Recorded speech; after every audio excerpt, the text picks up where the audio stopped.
Good morning and welcome to the first Health and Wellbeing Board of the 2026-2027 municipal year.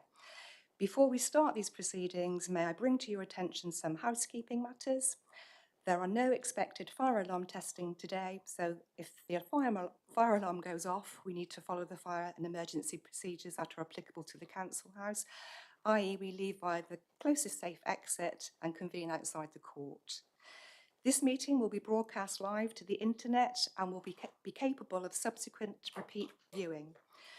By entering the Warspite room and during the course of the meeting, committee members are consenting to being filmed and to the use of those recordings for webcasting. Please, can I ask that you speak clearly and directly into your microphone when addressing the meeting so that online participants and the public can hear, and that it is switched off when you are not using it. Your mobile devices should also be turned to silent. Please, can I go around the room to everyone so that everybody can introduce themselves? And I'll start with Michelle online. Morning, Michelle. Oh, you're Oh. me. Morning, and lovely to see you all, and you, Maria. I'm Michelle Thomas. I'm the Chief Exec of Live Well Southwest, the community and mental health provider. Good morning, I'm Karen Pilkington. I'm here representing the VCSE as a member of Plymouth Octopus. Hello, I'm James Borer and I'm a local GP and chair of the GP Collaborative Board. Morning everyone, Rob Smith, Chief Executive Improving Lives Plymouth and chair of the Health and Wellbeing Hubs. Morning, I'm Grace Stickland and councillor for Plymstock Dunstan Ward. Morning everyone, Julia Brown, Service Director for Adult Social Care, Plymouth City Council. Hello, David Haley, Strategic Director for Children's Services. Morning, Chris Morley. I'm the Place Director for Plymouth in the Devon and Cornwall and Isles of Scilly ICB. Morning everyone, I'm Tanya Payne. I'm the Health Watch Plymouth Manager. Laura Alexander here on behalf of the University of Plymouth. I lead our strategic partnerships. Teresa Cullip, I'm a consultant in public health at Plymouth City Council. Charlie Atkinson, Principal Democratic Governance and Scrutiny Officer. Elliot Werngould, another Principal Democratic Governance and Scrutiny Officer. Good morning everyone, Steve Madden, Director of Public Health. Good morning again, I'm Maria Lawson. I'm the new Cabinet Member for Health and Adult Social Care. Morning, I'm Councillor Jemima Lang. I'm Deputy Leader of Plymouth City Council and I have the Children's Social Care and Culture and Comms portfolios. I'll ask Elliot if we've got any apologies for the meeting this morning. Thank you, Chair. We received apologies from Councillor Ricketts. Councillor Stickland is deputising today. Apologies from Matt Garrett, Tracy Lee and Gary Wallbridge. Julia Brown is deputising today. Thank you, Chair. Moving on, do members have any declarations of interest in respect of the items on this agenda?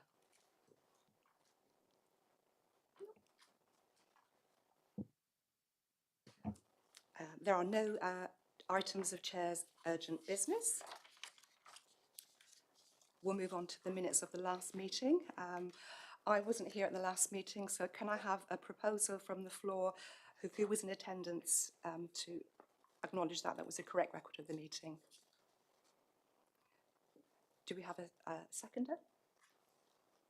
Are we happy to vote? Okay, thank you. Thank you very much.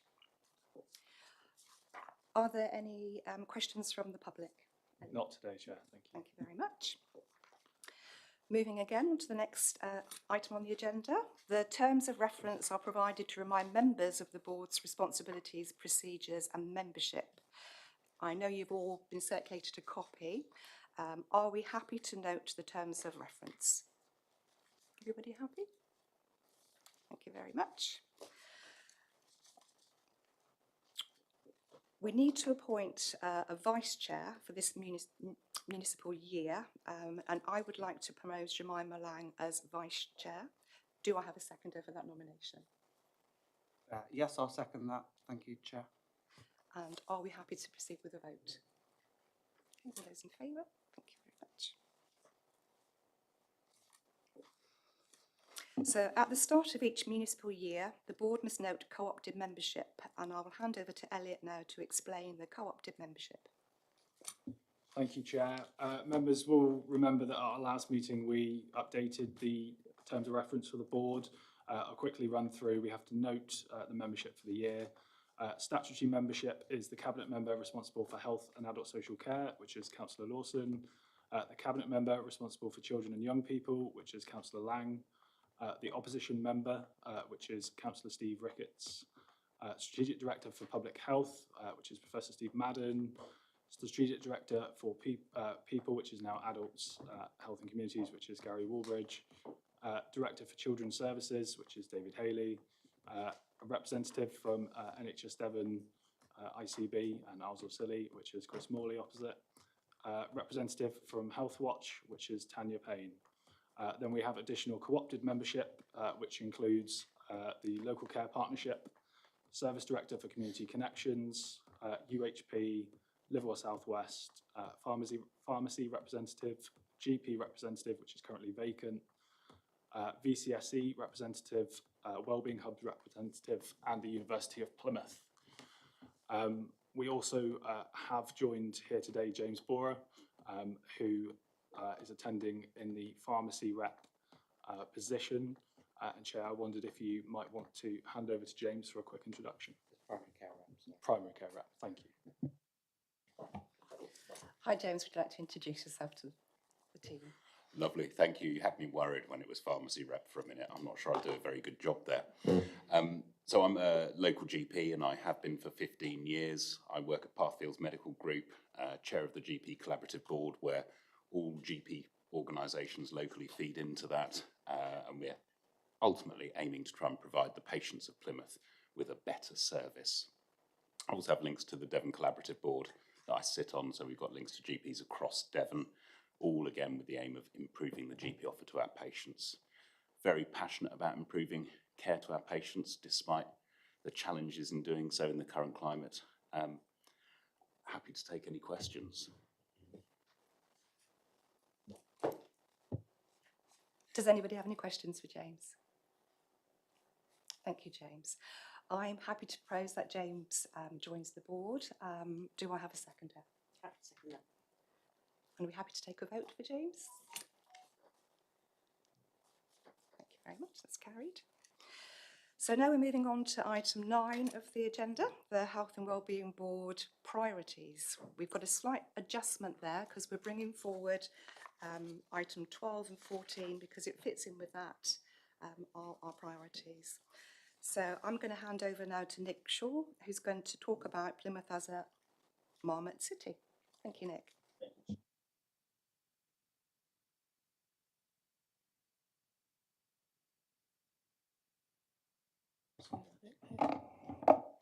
There we go. I'm just going to hand over to actually Teresa just to give a bit of the context for the updates, only briefly. Thank you, Chair. So board members will remember that we had a workshop, and then in the last Health and Wellbeing Board we agreed a set of 6 priorities for the coming year. So those priorities were Plymouth as a marmot city, culture and health, cardiovascular disease prevention, oral health including dental health, falls and frailty prevention, and integrated neighbourhood teams. So what we're proposing to do is that each meeting will provide an update on each of those 6 areas, but maybe at the end of this item we can review, is that the best way to do things, or would we like maybe a focus on one topic per meeting, or but for today we've basically got an update on each of the 6 priorities, so we'll just go through those systematically. So Nick's got the first 2. Oh yeah, can you hear me with this one? Right, so I'm going to provide an update on the first of the priorities, so on us becoming a marmot city, and then I'll provide an update on health and culture in Plymouth. You've had a paper in your packs on the work that we've actually done in the public health team to explore the opportunity for us to become become a Marmot actual place in Plymouth. I'm not going to talk through the whole thing, so I'm just going to actually give some highlights, and then there'll be a opportunity at the end for a thingy decision on this. So as a kind of a whole society in England, also in Plymouth itself, we experience a thingy significant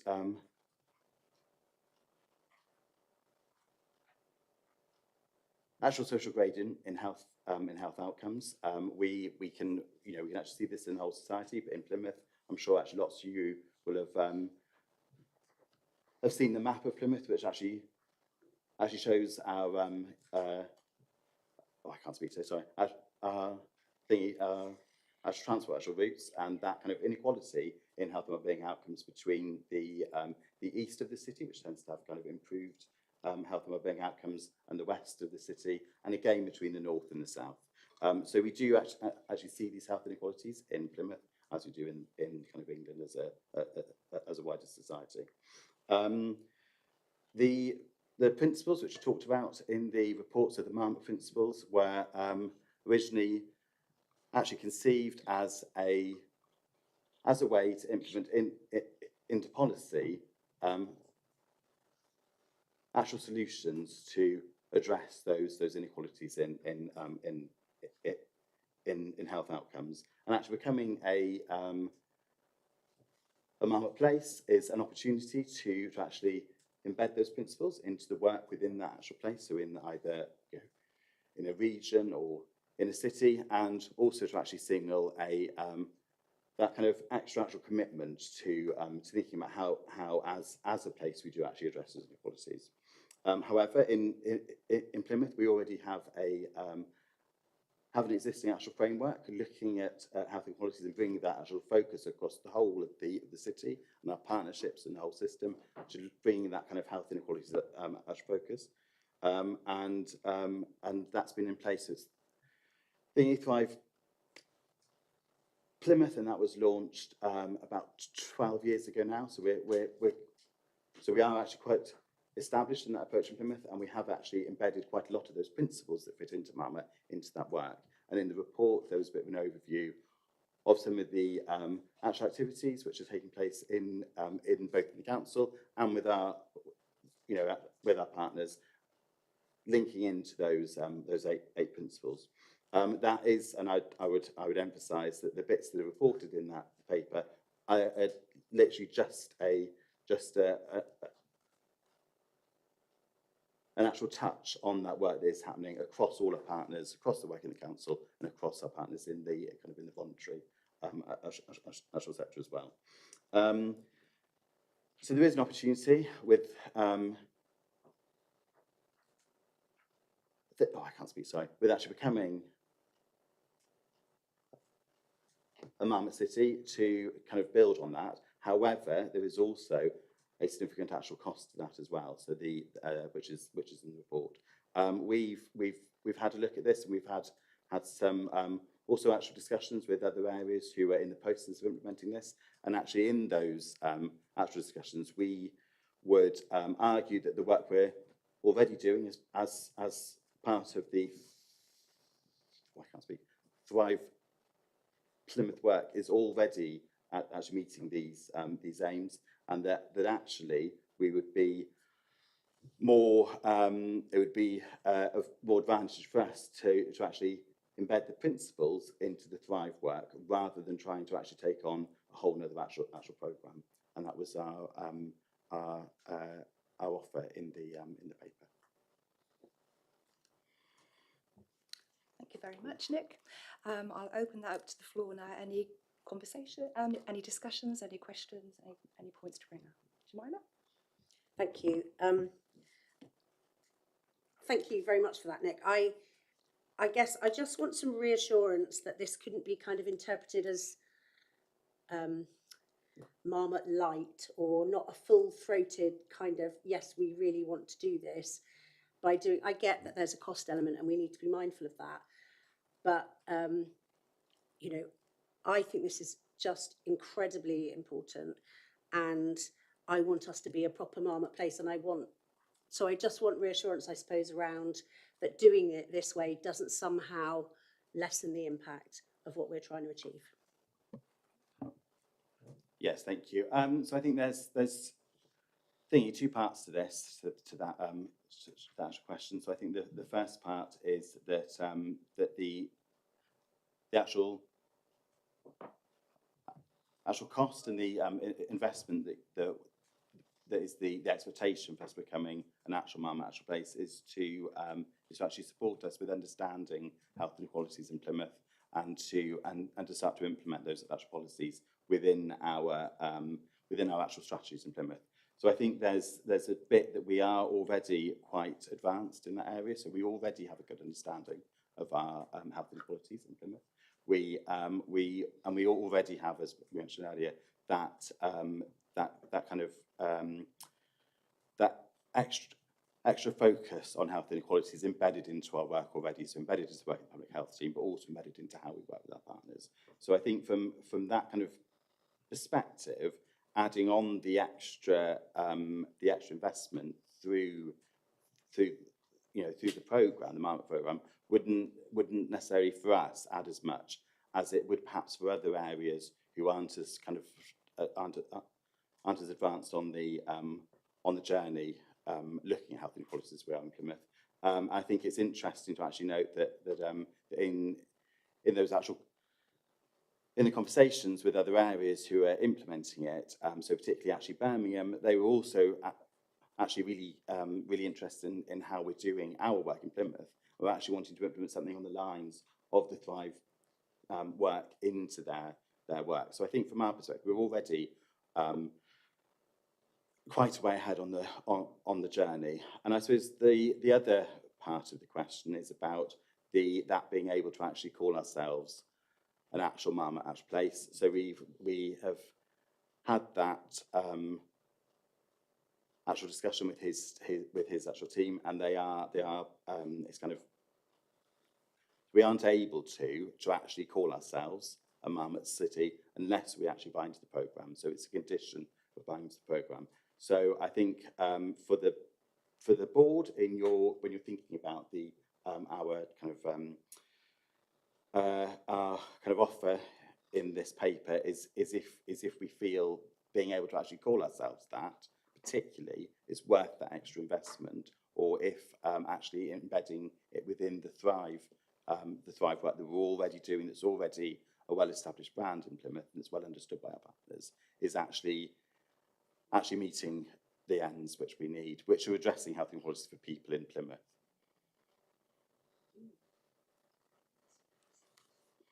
Thank you, Nick, and thank you for Jemima. Over to Karen? Yes, okay, finished? Yeah, thanks, Nick. That was really great. I think my question is, because I understand that maybe guided by the Marmot principles is a very positive and strong statement. But I'm wondering how we would avoid like marking our own homework, because I guess the benefit of having an external kind of lens is that somebody else is saying, yeah, you are, rather than us kind of collectively deciding that we are. Yeah. So, and I wondered if there was a way to, has public health thought about that, and is there a way of embedding an external lens? Yeah, thank you, Karen. So I think, again, there's a couple of aspects to that. One is that in the actual programme, you're more buying into them actually providing some informatics around the information support, rather than them, there's no actual criteria or anything you have to meet. It isn't like an award, it's just a programme that you actually buy into. So there isn't as much of the marking of our homework as you might expect perhaps in that work. So it's more about helping us along on the journey. I think there are other opportunities for us to have that kind of actual sense check with other areas. So we do already engage with other teams, particularly in the Southwest, so other teams in public health, and we're able to kind of build a bit of an understanding about what we're each actually doing in this area. There's also other more corporate opportunities the peer challenge, which we've had recently, which helps to then actually investigate what we're actually doing as a council, but also a little bit also actually with our partners and understand the impact of that.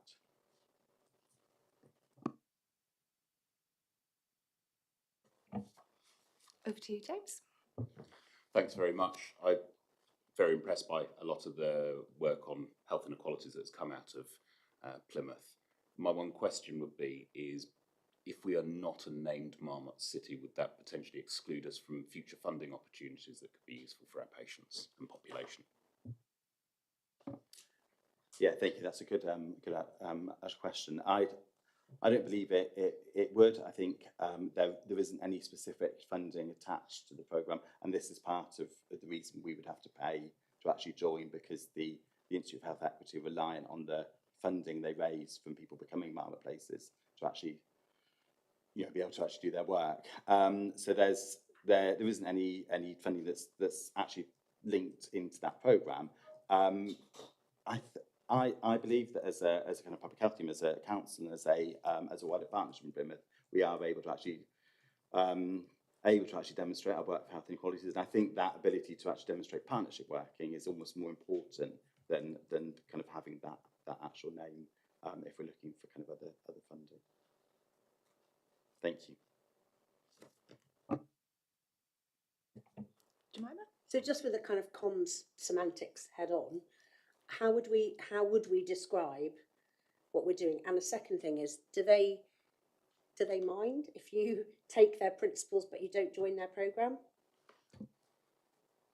Yeah, thank you. No, so they don't mind. They're happy for us to use. The principles are kind of widely used anyway. I often use them in reports to kind of indicate how different pieces of work and programmes are supporting those principles. So yeah, they are happy for the principles to be actually used, and obviously they would be quite actually keen for people to be using the principles as a way to address those wider health inequalities in Plymouth society. So yeah, they're happy for us to use the principles. How that will work in practice is something we need to. So if the board are in agreement that's an appropriate route, we'll start to work. We'll think about how we embed them. But it'll be more a case of kind of highlighting those principles in the Thrive work. So when we're talking about some of the Thrive things where it's appropriate, we'll also start to actually reference more about how these are supporting the Thrive principles. The Marmot principles. So it's about embedding those principles, and I think it's so looking at the Thrive principles and also looking at some of the other work we're doing in the council. Those Marmot principles are already quite embedded into what we actually do. So I think it's a lot of it is, as you say, about the comms and how we talk about that. And I think we can talk about us as working either towards those principles or contributing to those principles in our work, rather than talking about ourselves as being like as you mentioned earlier, like a Marmot-like place. I think we'd avoid that sort of language and focus on how we're actually doing the work.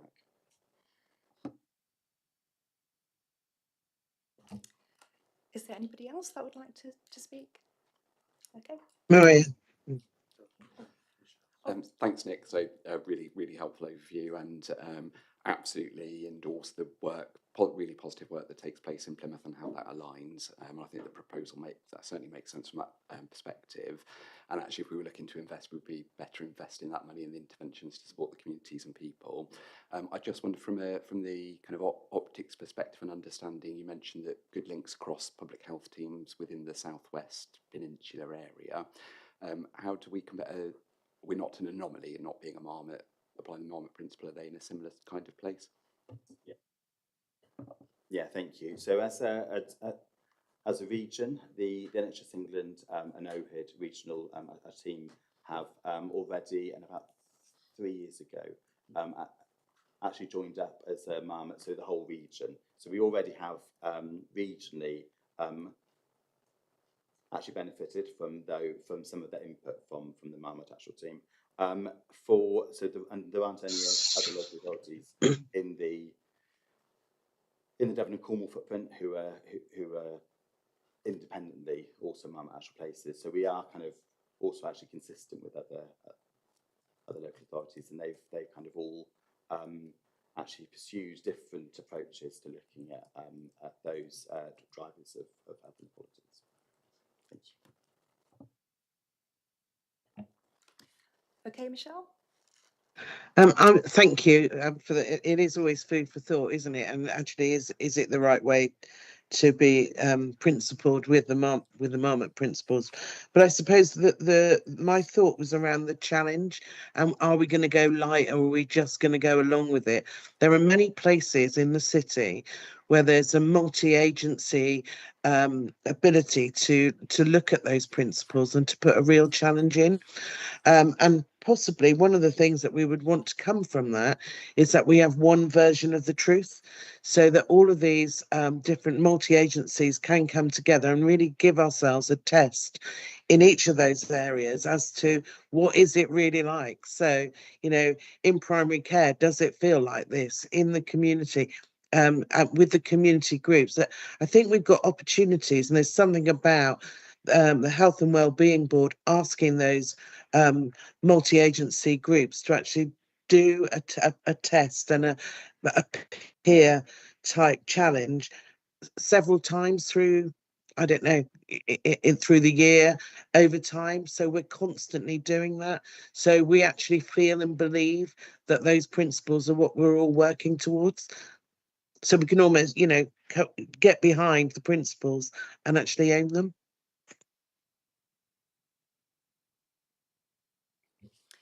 Thank you, Michelle. I'm going to hand over to Karen. Sorry, last question from us. And yeah, so just looking at the Marmot principles, I guess the thing that I would want assurance on would be tackling racism, discrimination and their outcomes. I think the rest of them, I can understand that we're working super hard. We've got departments focused on them. We've got a whole programme of work focused on the other things, but I'm not sure as a city if we've really started to think about that really deeply and are thinking about what we're planning to do citywide around that principle.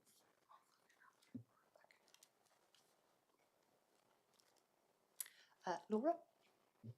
Thank you ever so much. So if I may, I'd like to make an observation, but also ask a question. Observation-wise, Steve, you'll know I'm very behind the idea of being a named Marmot place, city, region, whatever, but it does sound to me like the requirement is to pay for use of the name, when actually what I would suggest is that the council, when I arrived in Plymouth, you guys are doing very progressive work in terms of health inequalities, and I don't see that it's worth you guys spending the money to have a name to tell people that you're already doing amazing work. What I think the advantage would be to places like the University of Plymouth.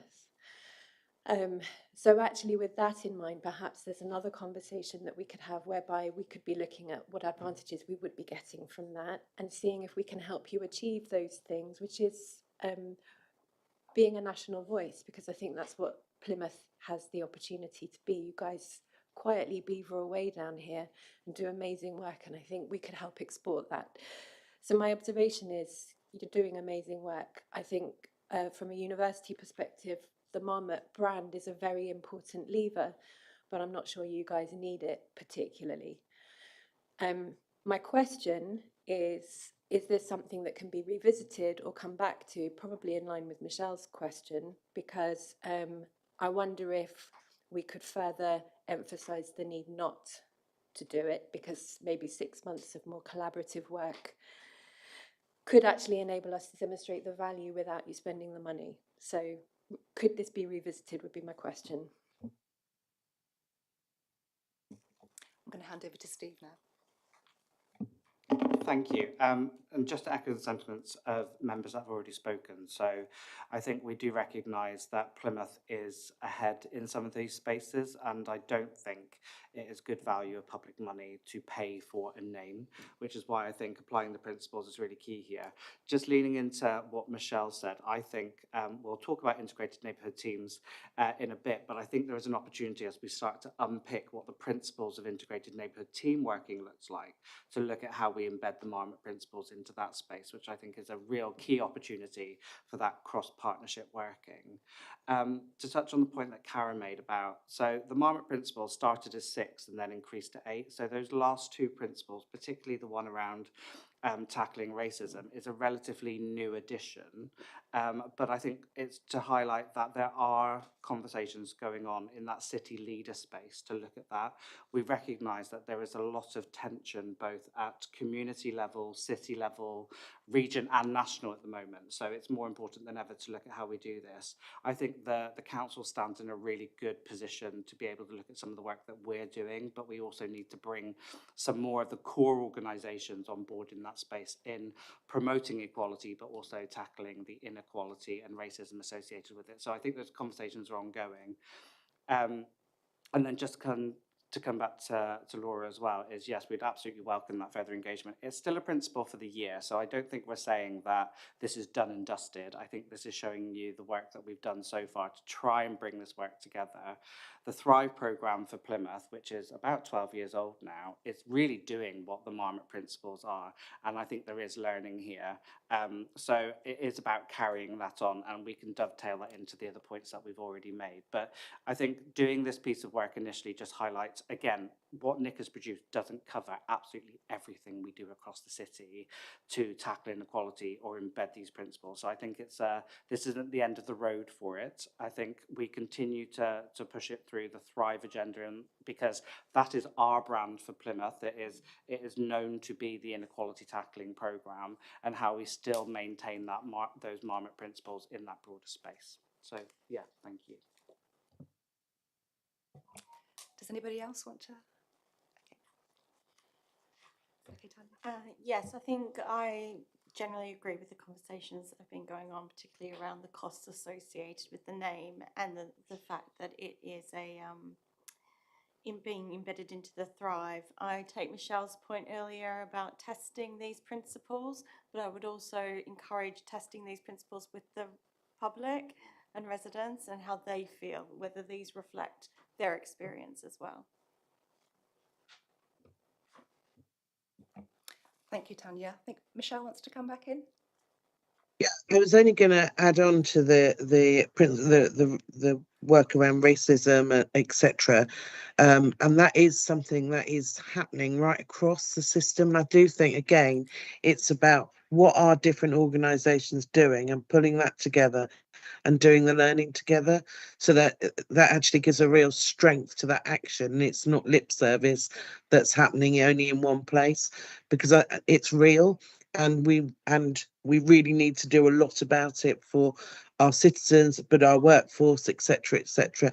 So there are bits of work happening. And what we need to do is to bring it together to show right across Plymouth what that really means. Absolutely, Michelle. And coming from a health care background, for sure. Thank you.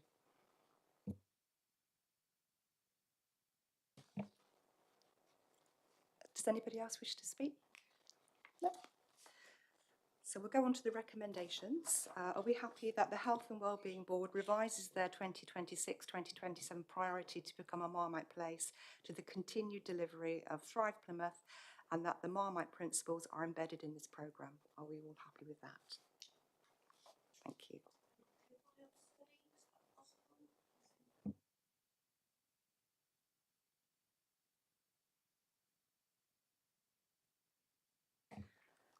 Okay, and the next part is falls and frailty. No, sorry. Okay. Sorry, yeah, it's we the had a culture little and bit health of change chair. before. Yeah, we have. Thank you. We had IT issues, so we couldn't update the flow. So sorry. I'm making an attempt. I've got a couple of slides to share, so I'm going to make an attempt to see if we can.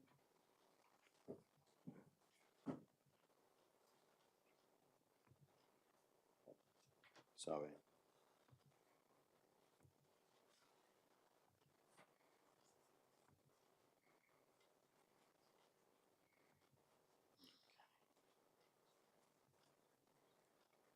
There we go. So this is an update on the culture for health as a priority for the health. I can't speak for the Health and Wellbeing Board for this year. So this isn't work that's happening kind of exclusively within the public health team. This is really partnership work, which is happening across partners, particularly in the communities in Plymouth, and is actually largely actually led by Emma Corkery, who's in the in IRP and in the Wellbeing Hub actual team. So I want to acknowledge that to start with, because I don't want anyone to think this is my work.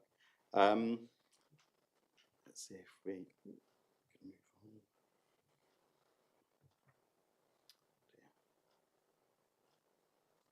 I think it's moving, it'll catch up. So we actually already have a lot of work in this area happening in Plymouth, and we have a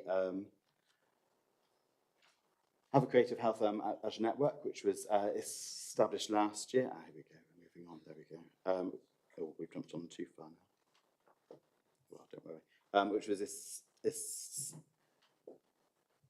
established last year, and there's also quite a lot of other activity happening alongside that, largely, as I said, within our community sector, and kind of linked into the wellbeing hubs.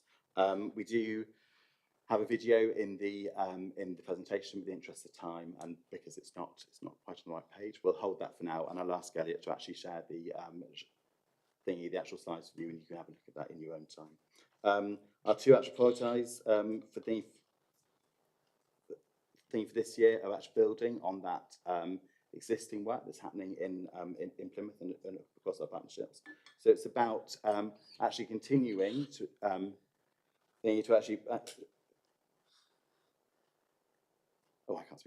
to actually build on the network and on the work that's happening across our partners in Plymouth. So to actually support them to have a shared vision for how creative health works in Plymouth, and how it's actually being delivered to people in Plymouth. Looking at actually strengthening those partnerships. So how can we work together better with the partners we have, particularly wellbeing hubs, but also bringing in other partners, and I think it's really important thinking about this work in the creative space, about all the really small scale things which are happening that can be brought into a more of a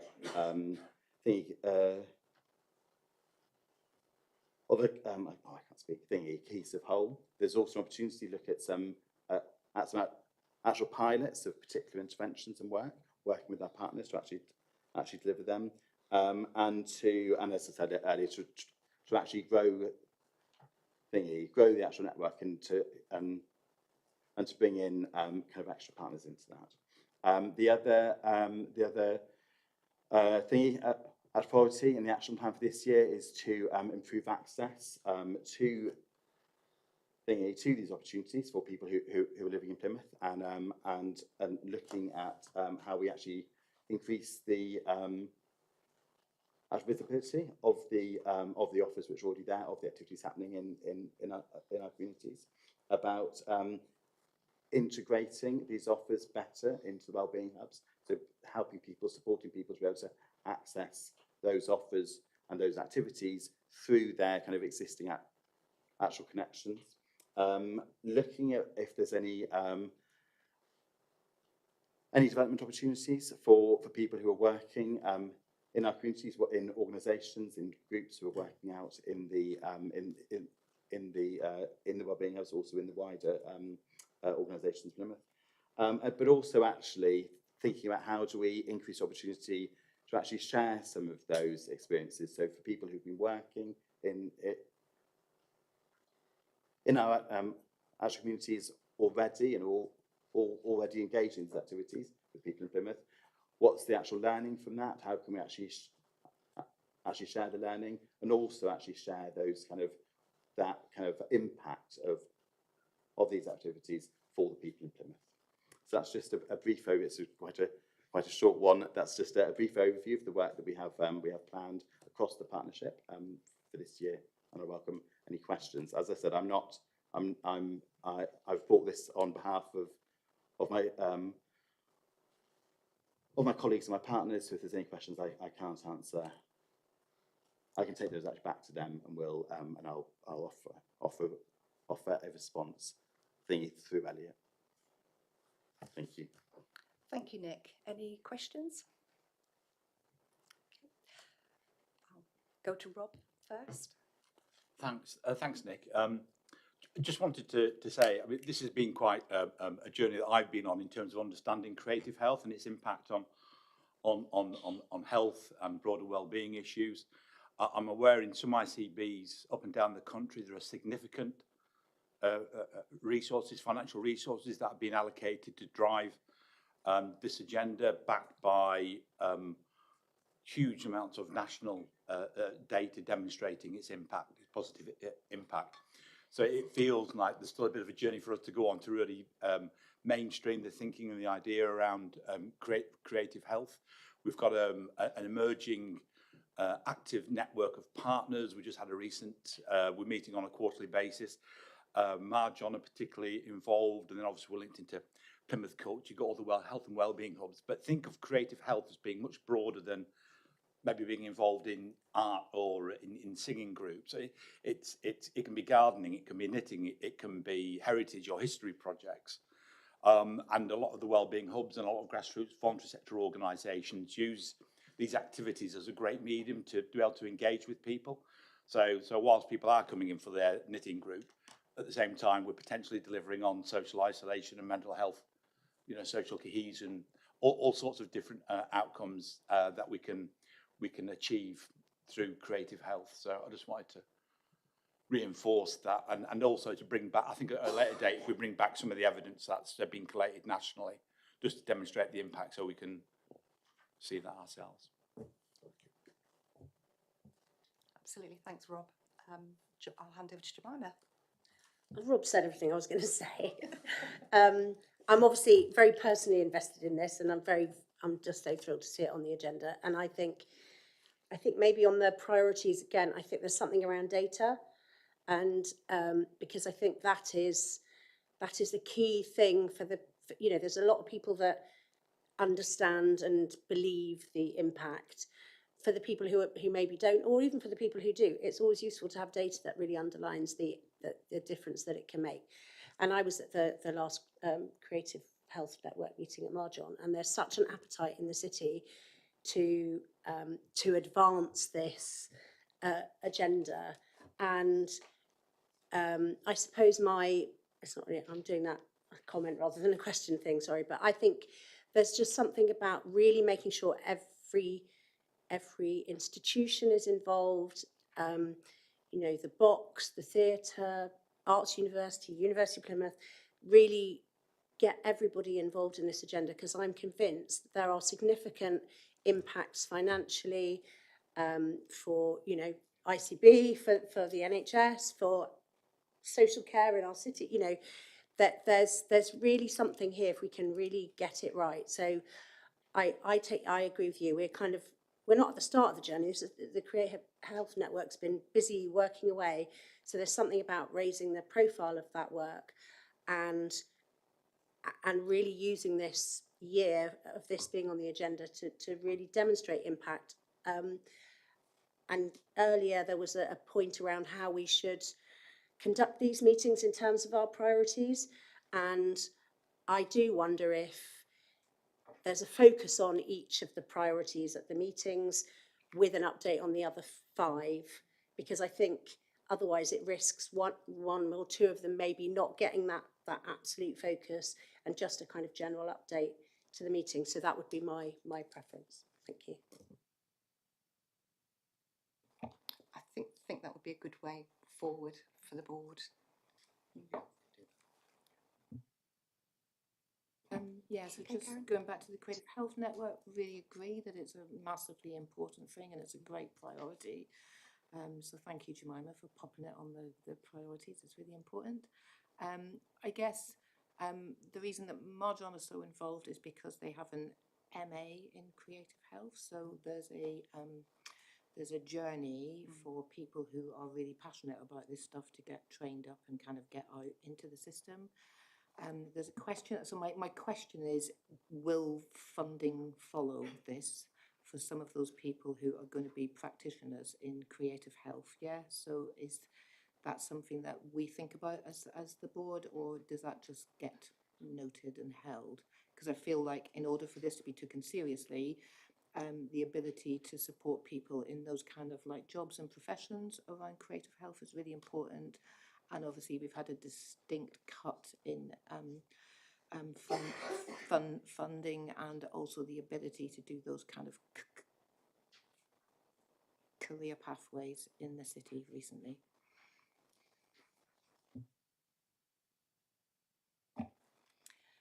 Okay, Nick. Yeah, thank you, Karen.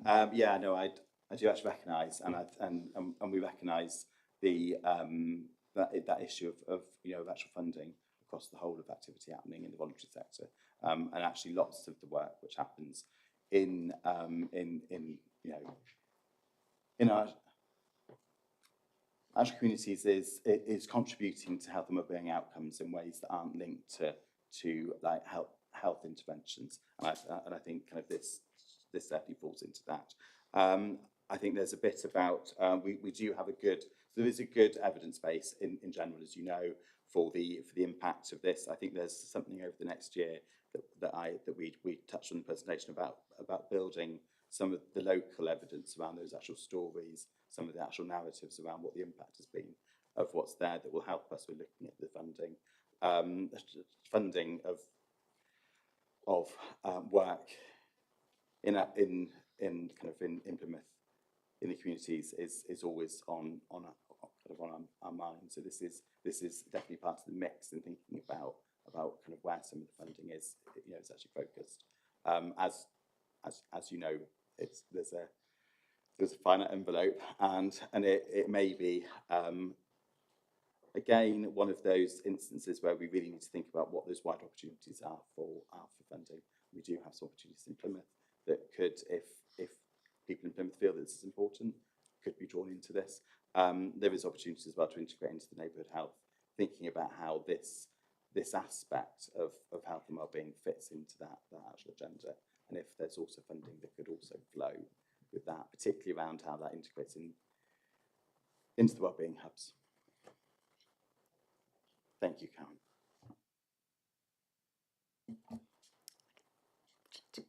Rob, would you like to take it? Just quickly to that point, I just want to note that the ICB have allocated some funding this year, which is going to support some extra capacity to support Emma, who's leading on this. That's really important. We're also visiting West Yorkshire and South Yorkshire later on this year. As I say, they're putting in over several years millions of pounds into creative health. So we're really going to start to understand the business case, how they're actually demonstrating impact, bring that back, and the creative health network and the wellbeing hub network to start developing the business case for and to influence how we could resource creative health activities. So yeah. Okay, thank you, Rob. We'll move on to the next item, which is cardiovascular disease prevention. And that's Teresa. Let me just get some slides up onto the screen. One sec.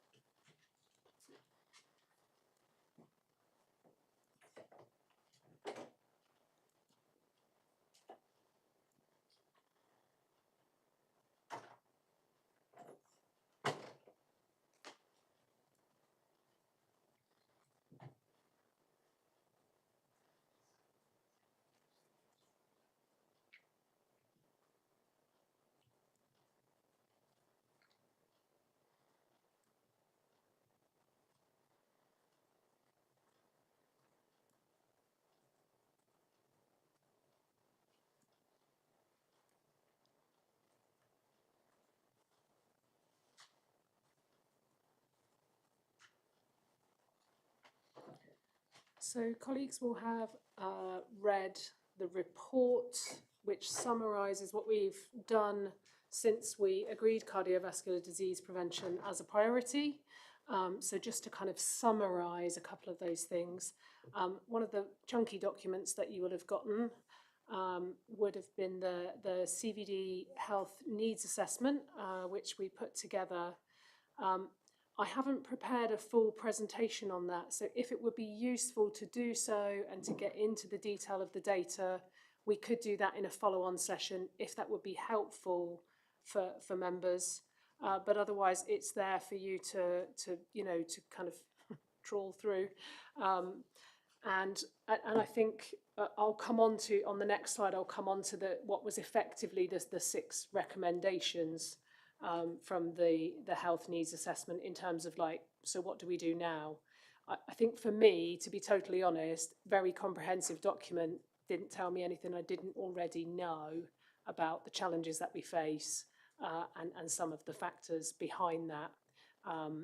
But it's useful to have done the exercise to feel like we've reviewed the evidence and we're on the right track in our thinking in terms of, to kind of inform our planning. We've also had a externally facilitated system workshop around cardiovascular disease, and that has kind of concluded that what we need is a bit of Plymouth-focused leadership around cardiovascular disease, and we need to kind of work out how we do that as a kind of collective, and many of the people in this room will have a role to play there. And obviously cardiovascular disease prevention, there's a huge amount of kind of clinical work that needs to be done.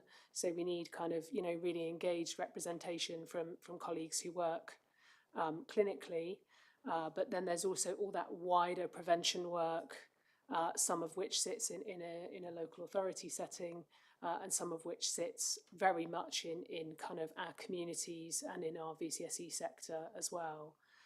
So there's a bit to do there, I think, in terms of progressing that system work, setting up a kind of systems leadership group, I presume. But we haven't quite got there yet. But we've kind of done the first step in that. And then what we have done is kind of mapped what we've got in terms of public health. So that's kind of our contribution to that system, I suppose. So we've done a little bit of mapping within public health about what we do across kind of health improvement work, which is obviously quite CVD heavy with things like health checks and smoking cessation, but also just looking at kind of bespoke work that we do on drug and alcohol, kind of coordinating with those services in CVD prevention, and the work that we do with children and young people and their families around healthy weight and so on, as well as all of the kind of community engagement and empowerment work that is led by that team, and the health and wellbeing hubs and so on. One of the things that we're kind of working towards now very actively with one of the GP practices, or a couple of GP practices actually in the city, is a targeted CVD community appointment day. So we've got quite good engagement from hospital level clinicians in this area, and the intention is to have a day which is a hybrid of kind of a very healthcare style of provision, which might look at the medication that people are taking and some of those clinical elements, but also provides that wider kind of marketplace of other supports that might be relevant for people who've got a healthcare kind of diagnosis, if you like, related to cardiovascular disease. So things like, smoking cessation, getting your vaccinations, getting some benefits advice, having your cold damp home sorted out, and some of those kind of wider support pieces. So planning's underway with the Deep End GP practices, which is waterside, so kind of also helpfully targeting into some of the more deprived parts of the city where this is a particular challenge. And we've also been working with hospital colleagues around the cardiac rehab provision.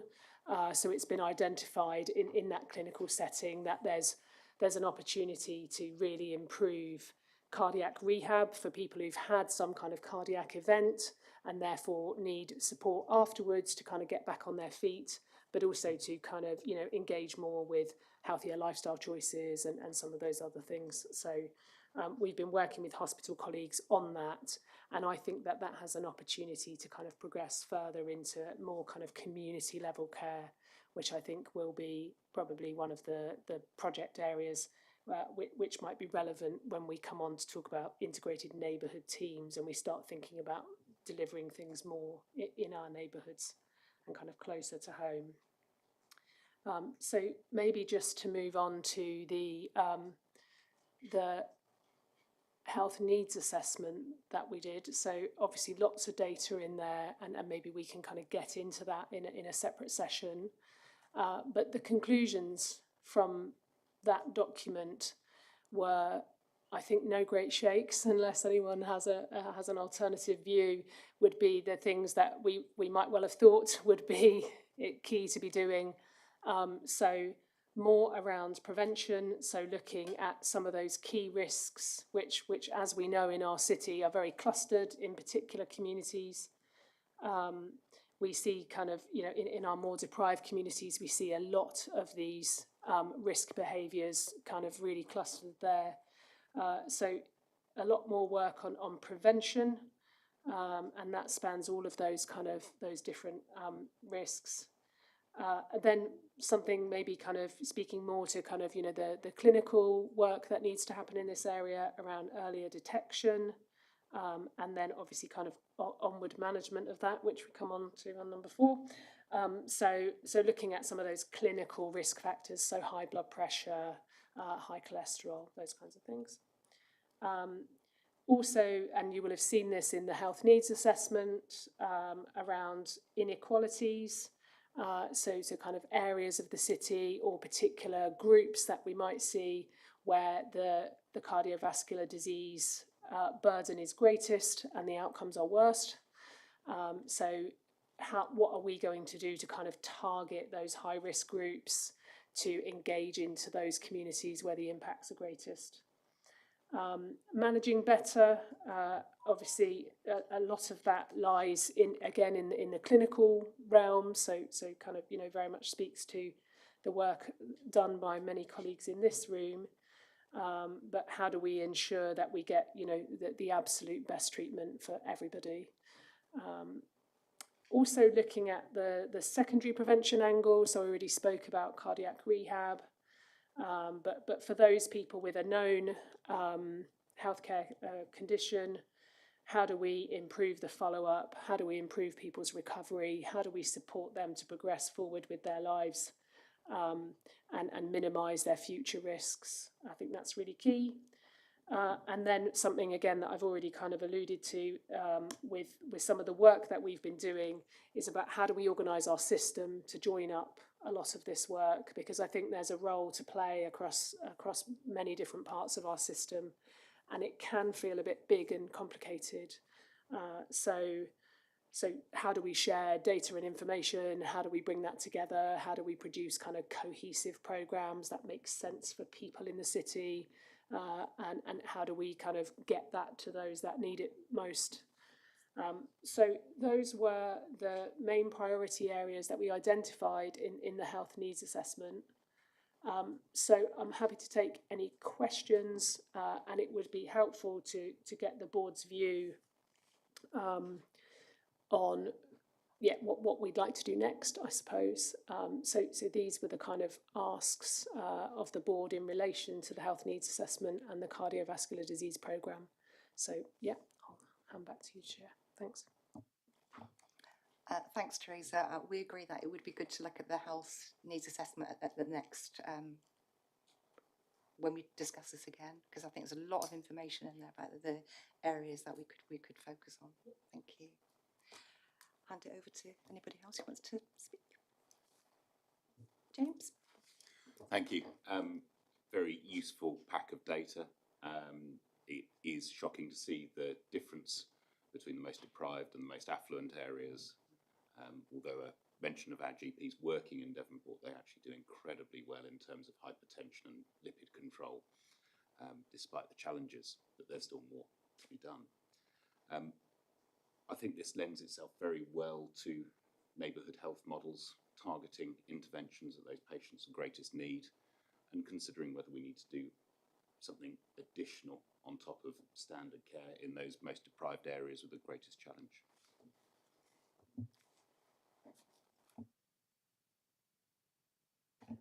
Would anybody else like to comment or ask any questions? David? I mean, there's a comment of support in relation to the work for children and young people in that very early intervention space. And we currently do have programs in place, and you've mentioned, a couple of them, but anything further that we can do, I would just offer support from in my directorate, and the interface with the education and schools that we particularly have in our partnership, working to support them, and our work and interface in our family hubs. So perhaps that's an area that we need to just confirm what our priorities are over a period of time for our under 18 population, and how we work to get the right people together to help deliver those, and I suppose also promote it as a priority, particularly with our school and education colleagues. Yeah, just want to note the work of the Plymouth Place Partnership involved in that. Yeah, so 1.8 million programme up to 2028. So there is options and activity to really push this forward as an agenda, focusing on children and young people, but generally embedding a physical literacy lens across the whole population. Thank you, Karen. Steve? Thank you, Chair. So again, just echoing sentiments that have been raised here, this is a real key priority for the city. I think this is a really good example of why we have these broad-reaching priorities for the next year for the Health and Wellbeing Board, because there is something that every single one of the board members in this room can do in regard to preventing and tackling CVD. So again, really welcome the work that we're doing in this space. There's a lot of energy in this space, which is really great.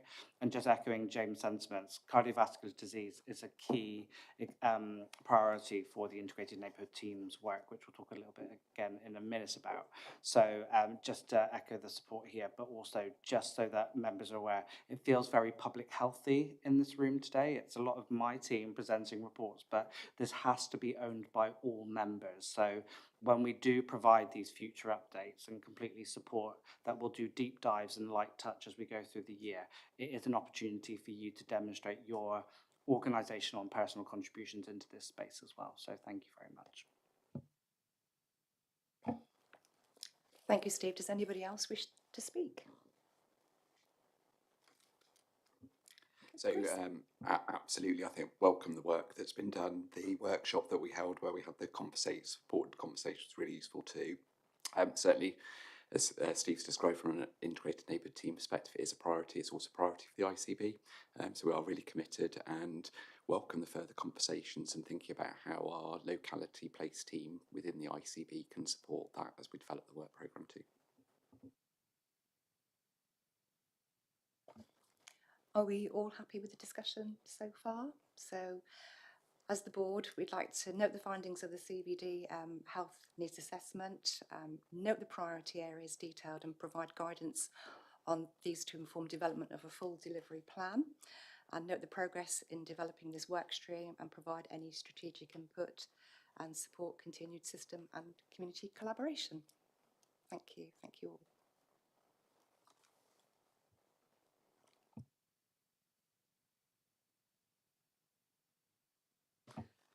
So we now move on to oral health. Sorry, me again. So in terms of oral health priorities, I just want people to kind of, I suppose most people here already know, but just to kind of be aware that obviously we have a dental task force, which brings quite a strong focus to this area.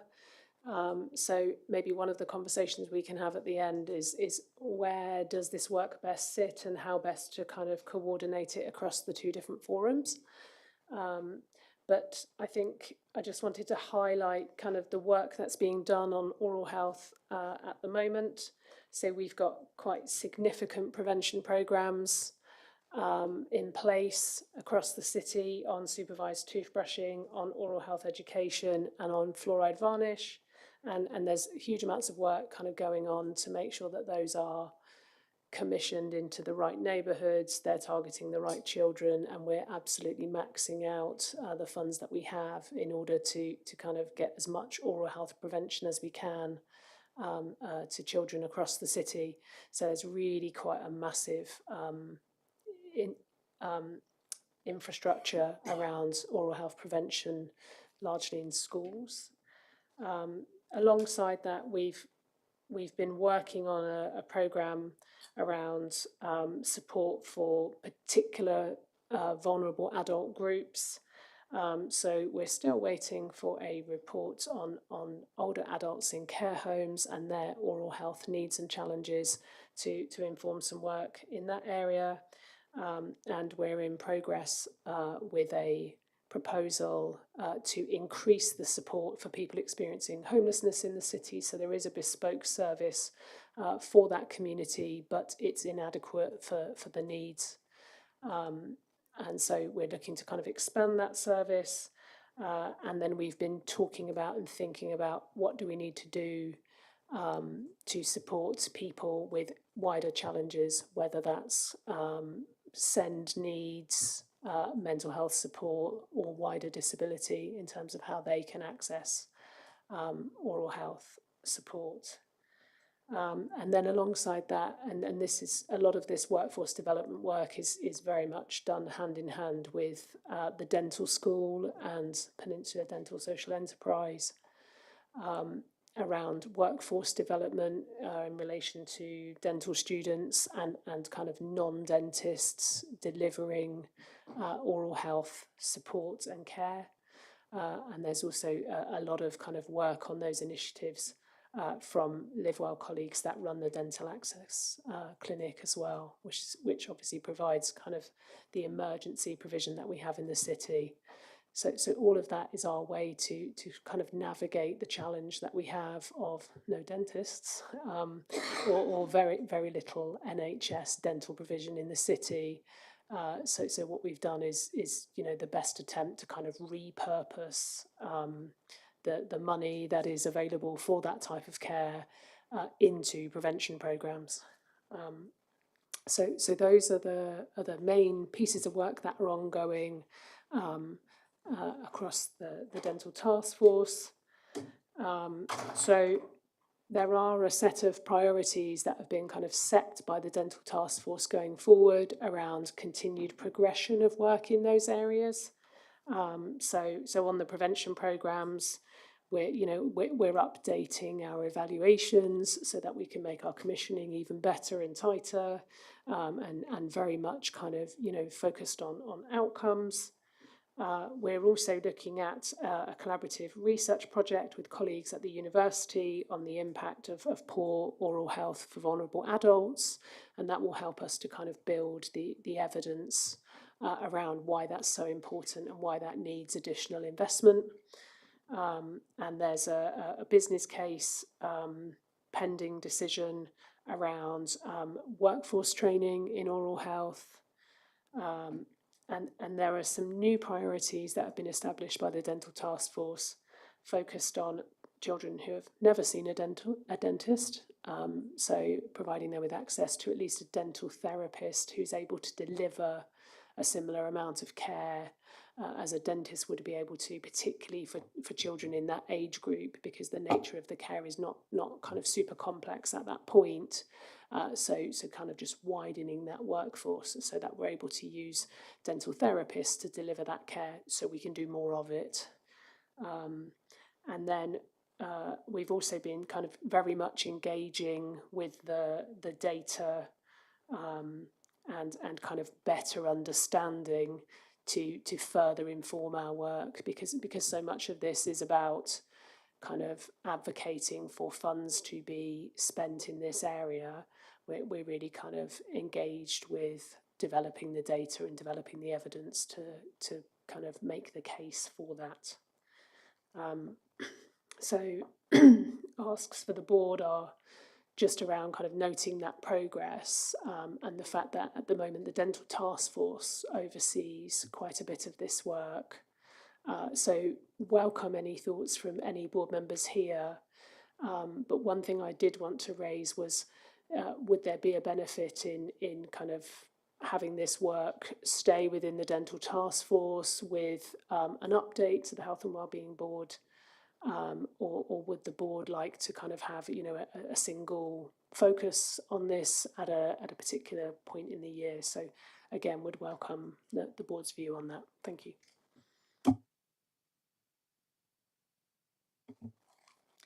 Thank you, Teresa. It's a very challenging issue for us. Does anybody wish to speak? Should we go to Karen first and then David? So this isn't to reply to your question, sorry.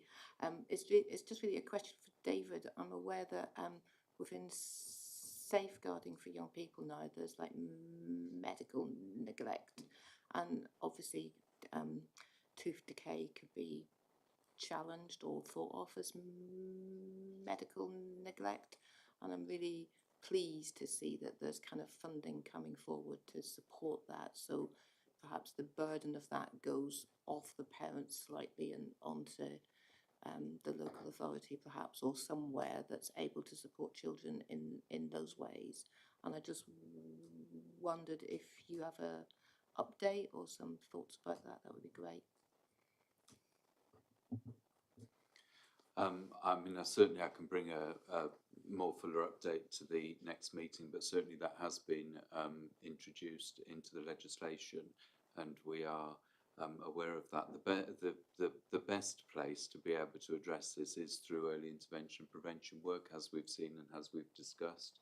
So we would really want to position that in our work that we do with our family hubs, and ensure that we've got those right provisions in place earlier and earlier, because when you know, we all know, don't we, that when we intervene later, the impact that we can have is not, you know, is not as great. So if we get to a position whereby, you know, a dental criteria meets the safeguarding under that legislation, then there's quite significant challenge for that child or young person in relation to their dental health. So I think we must put our investment and our resources much earlier down, but we certainly are aware of that. I would also just want to comment on the work that's been undertaken through the Corporate Parenting Board, holding social care and health colleagues to account for this area with our children in care and our care leavers. So we do really monitor this very closely and have a detailed action plan in place that is monitored through the Corporate Parenting Board, because that group particularly find it difficult to access dentistry. Certainly positively that has improved through the provisions that we have got in place, and we can see that improvement in the performance data that we receive through to the Corporate Parenting Board. But nevertheless, you know, that group with special characteristics we should really have as a priority of this work too. And in relation to your question, I think that we should allow the Dental Task Force to be the prime governance for this work, or else we start to govern in different places, don't we? And then the Health and Wellbeing Board, you know, perhaps have a half-yearly report back. But if any members of the board have any concerns that the work of the Dental Task Force isn't progressing as we would expect, then to ask for an earlier report. Thank you. Thanks, David. Did you want to come in, Jemima? Yeah. Just quickly, David's actually just said what I was going to say, but I think it sits with the Dental Task Force, but obviously that's a private meeting. So I think it's important in terms of keeping this as a priority, but then being mindful that we're not duplicating work, because that's daft. So I think this suggested way of keeping an eye or being updated on the task forces. Why can't I say that? Task forces work is a sensible approach. I'll bring in Steve now. Thank you, Steve. Thank you, Chair. So, yes, I would echo those sentiments. I think this update today doesn't do justice to the phenomenal amount of work that's going on across the city in the approach to oral health, and it doesn't do justice to the work that the dental force has done to date. But I would echo the sentiments of my other members on this board today that I think the Dental Task Force is the right place for the work to be done. It does reflect the work that we've talked about and the organisations and sub-teams within those organisations, but it's also bigger than us as well. So we know that we have the MPs involved in those discussions, which is really important for us in being able to champion some of the challenges that we have around dentistry access at a national level. So I think that is the right place. I would support David's suggestion, which is that we have that kind of biannual review. If we take back to what Councillor Lang said earlier, I think if we try and at every board, if we have just a brief update, but then we'll do a deep dive on that biannual way, it just gives us a little bit of control over what is happening, and it isn't by accident that we chose oral health, because it's still a really important priority for the city, but we also had a really good task force in place to be able to tackle that. So I think let's leave it where it is. Thank you. Thank you, Steve. Does anybody else want to contribute? Oh, Michelle? Sorry, I tried to be quiet. So I actually I agree with what everyone else has said. There is something about it. It is such a big issue for the city. I think, you know, dental, oral health, the impact on speech and language of young people, therefore the impact on their mental health, their life opportunities, is so massive that we need to keep it as something live. Let the task force with their expertise, you know, do and lead the work. But coming back to Health and Wellbeing Board twice a year feels absolutely the right thing to do. Thank you, Michelle. Okay, should we go on to our next topic, which is falls and frailty? Thank you, Chair. My name is Sian Rees. I'm a public health registrar in the public health team. Thank you for the opportunity today to update you on the progress we've made so far on falls and frailty prevention since our last meeting at the Health and Wellbeing Board.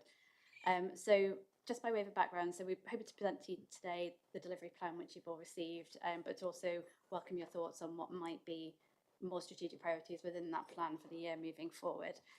So by way of a background, frailty is a clinically recognised state of vulnerability that results from that decline in physical and cognitive performance, really, and falls is a particular part of that, which results from frailty very often. And given our ageing population, this is going to be frailty is going to become an increasing problem for our city. And we've heard today a lot about the complex vulnerabilities and deprivation that faces Plymouth and the health inequalities that result from this. And with respect to frailty, the way that the picture that emerges that frailty does emerge 10 years earlier for many residents in our city compared to the national average. So it's a real challenge, and will put a lot of pressure on our residents, their families and our communities as time goes on, really. So to develop this plan, our first aim was to consult with the stakeholders across the city who already provide a lot of work and community offers around falls and frailty prevention. And this slide in front of you is very much a snapshot of this. We have a lot of work around our falls prevention programmes and our falls recovery programmes, which are provided by FAME, which is a real flagship for the city. We have lots of community interventions and programmes such as the Age Positive programme, which is a fantastic programme offering community groups to reduce social isolation and to put people in, so social prescribers into people's homes to really support them to prevent frailty, to recover from frailty, and to really ensure that their health and wellbeing is supported. And we have lots of other targeted support that can provide enabling environments so people can actually live and age well as they get older in Plymouth, such as our Plymouth community homes and our amazing community builders. But when we did do this mapping exercise, we also wanted to understand from our current partners who are working across the city what challenges they're facing. And what we sort of really heard was a resounding that we could do more. And there's a lot of complexity around frailty as a syndrome, but also in how we tackle it. And it's not one particular partner can't really tackle this problem in isolation. And what we're hearing really loud and clear is that it's very difficult for residents, but it's also very difficult for health and social and community professionals to really support those residents in accessing some of these services. So they're perhaps not quite visible or joined up enough, and that we could be doing more to support that really. The delivery plan that was circulated is very much mapped against some of the challenges that have been highlighted by our partners across the city. We conducted an evidence review to ensure that any proposed interventions or action that we take to work on falls and frailty prevention is evidence-based, so we know that it works and who it works for. And really importantly, that what we're doing now is delivering a programme that will help our residents to prevent frailty, because it's not inevitable, or to halt frailty for those that already have it, and that we're not widening health inequalities that are already there, so that we're making sure that we're reaching out to the people who are most vulnerable or hard to reach, such as men or those that are already housebound. The delivery plan is aligned with the quite newly published regional ICB model for falls and frailty prevention, which is the 4 pillars that you can see.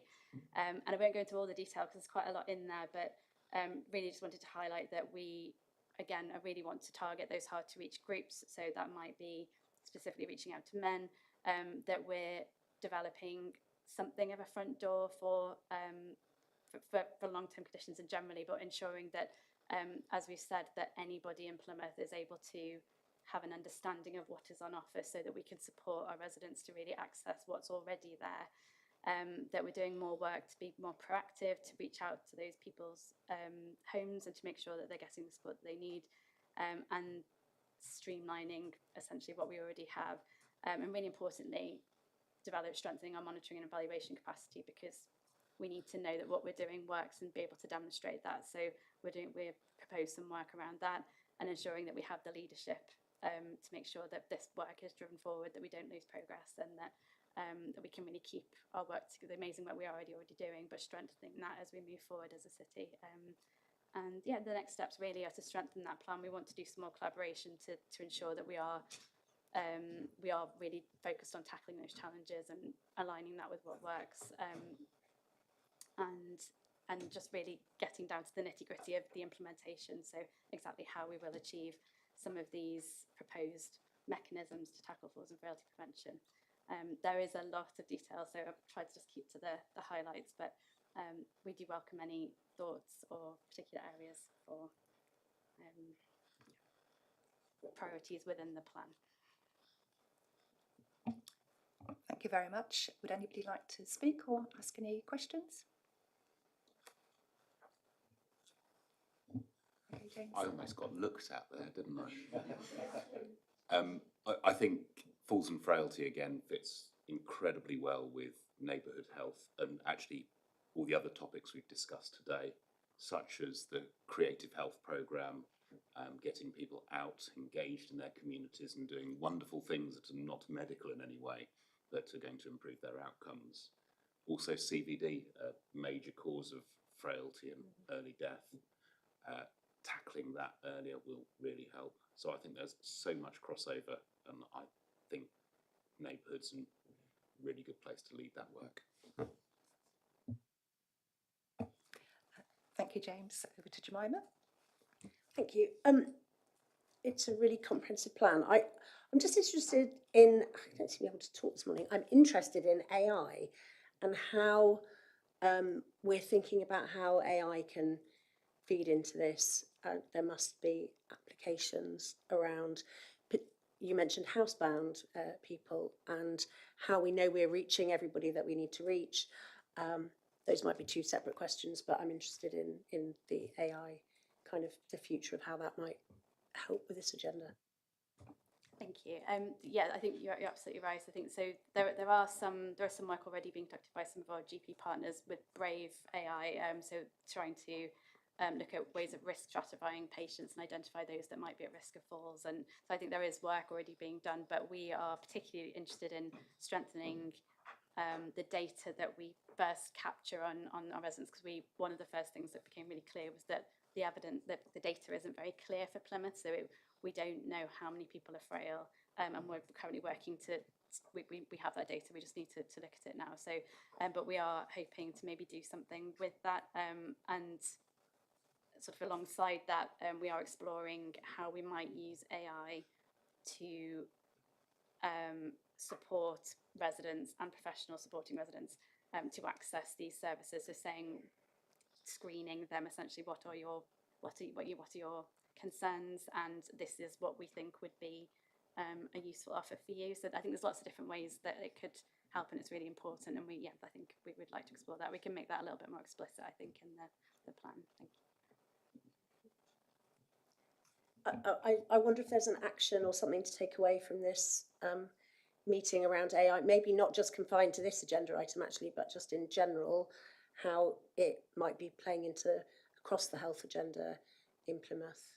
I don't know if that's something maybe I'm not going to be here at the end for the work programme, so maybe I'm putting in my bid for it now. Thank you, Jemima. Okay, Grace? Yeah, thank you. I'm not interrupted much, I'm very interested.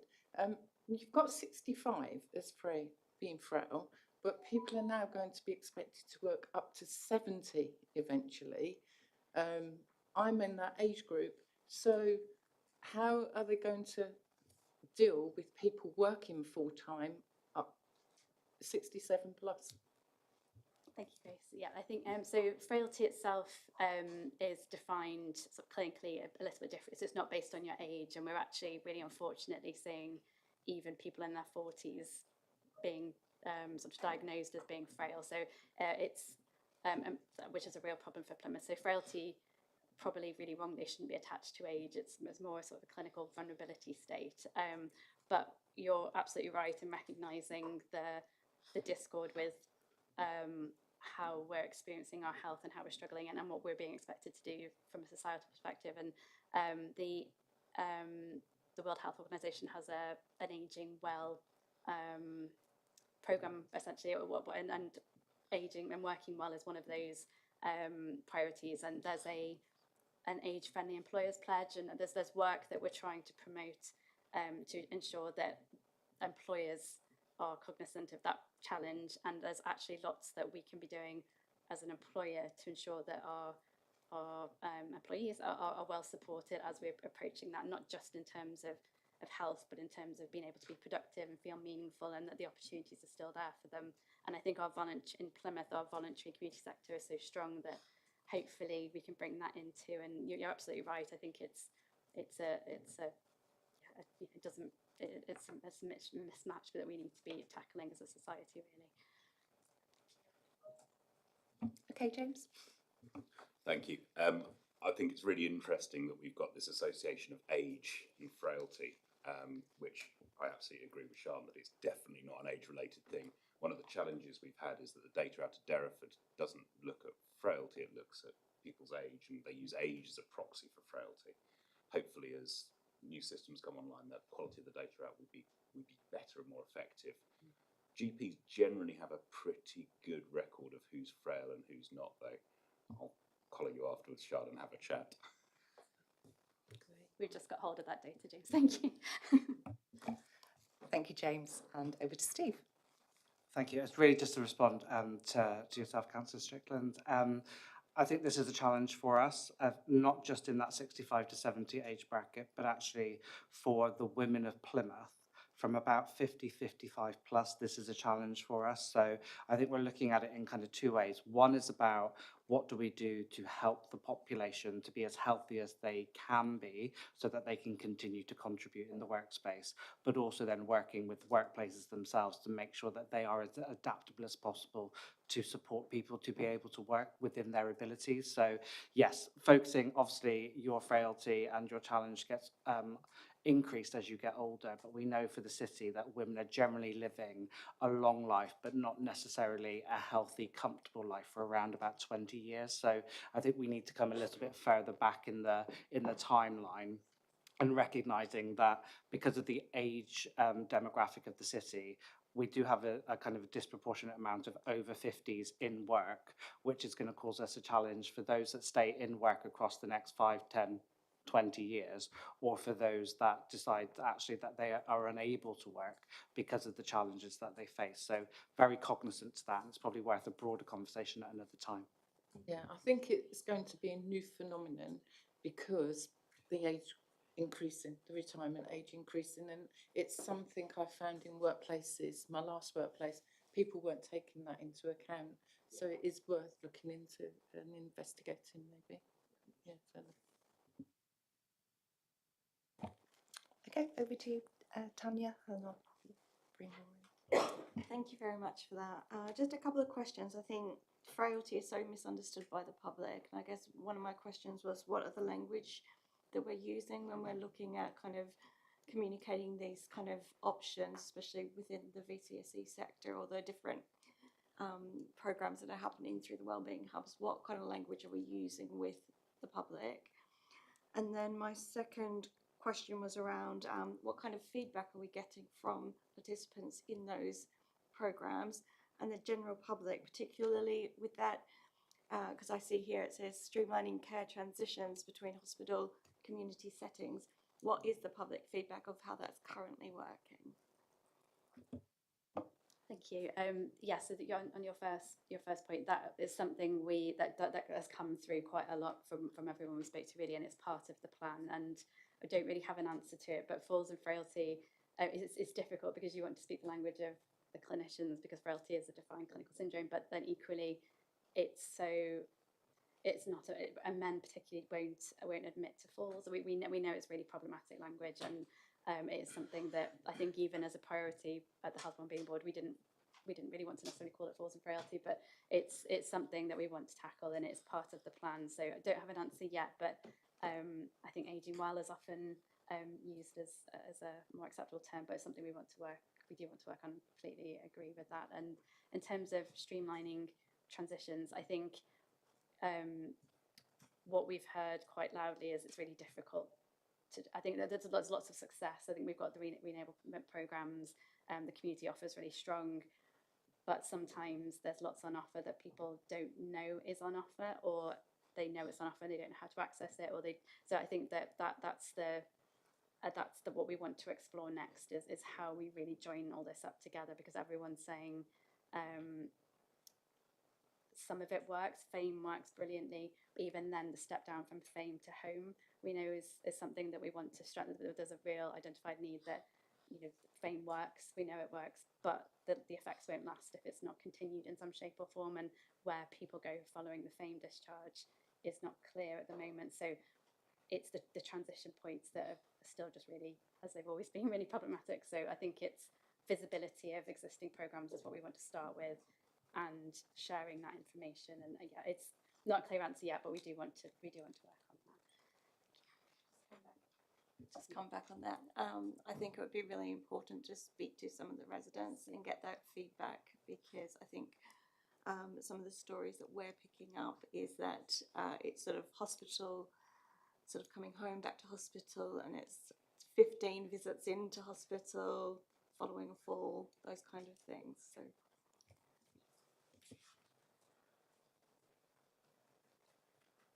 Okay, Laura, right to. Thank you. It's really a question which I don't expect an answer to now, but a question around opportunity. Is there an opportunity to look at the connection between nutrition, frailty, and also in the cardiovascular piece?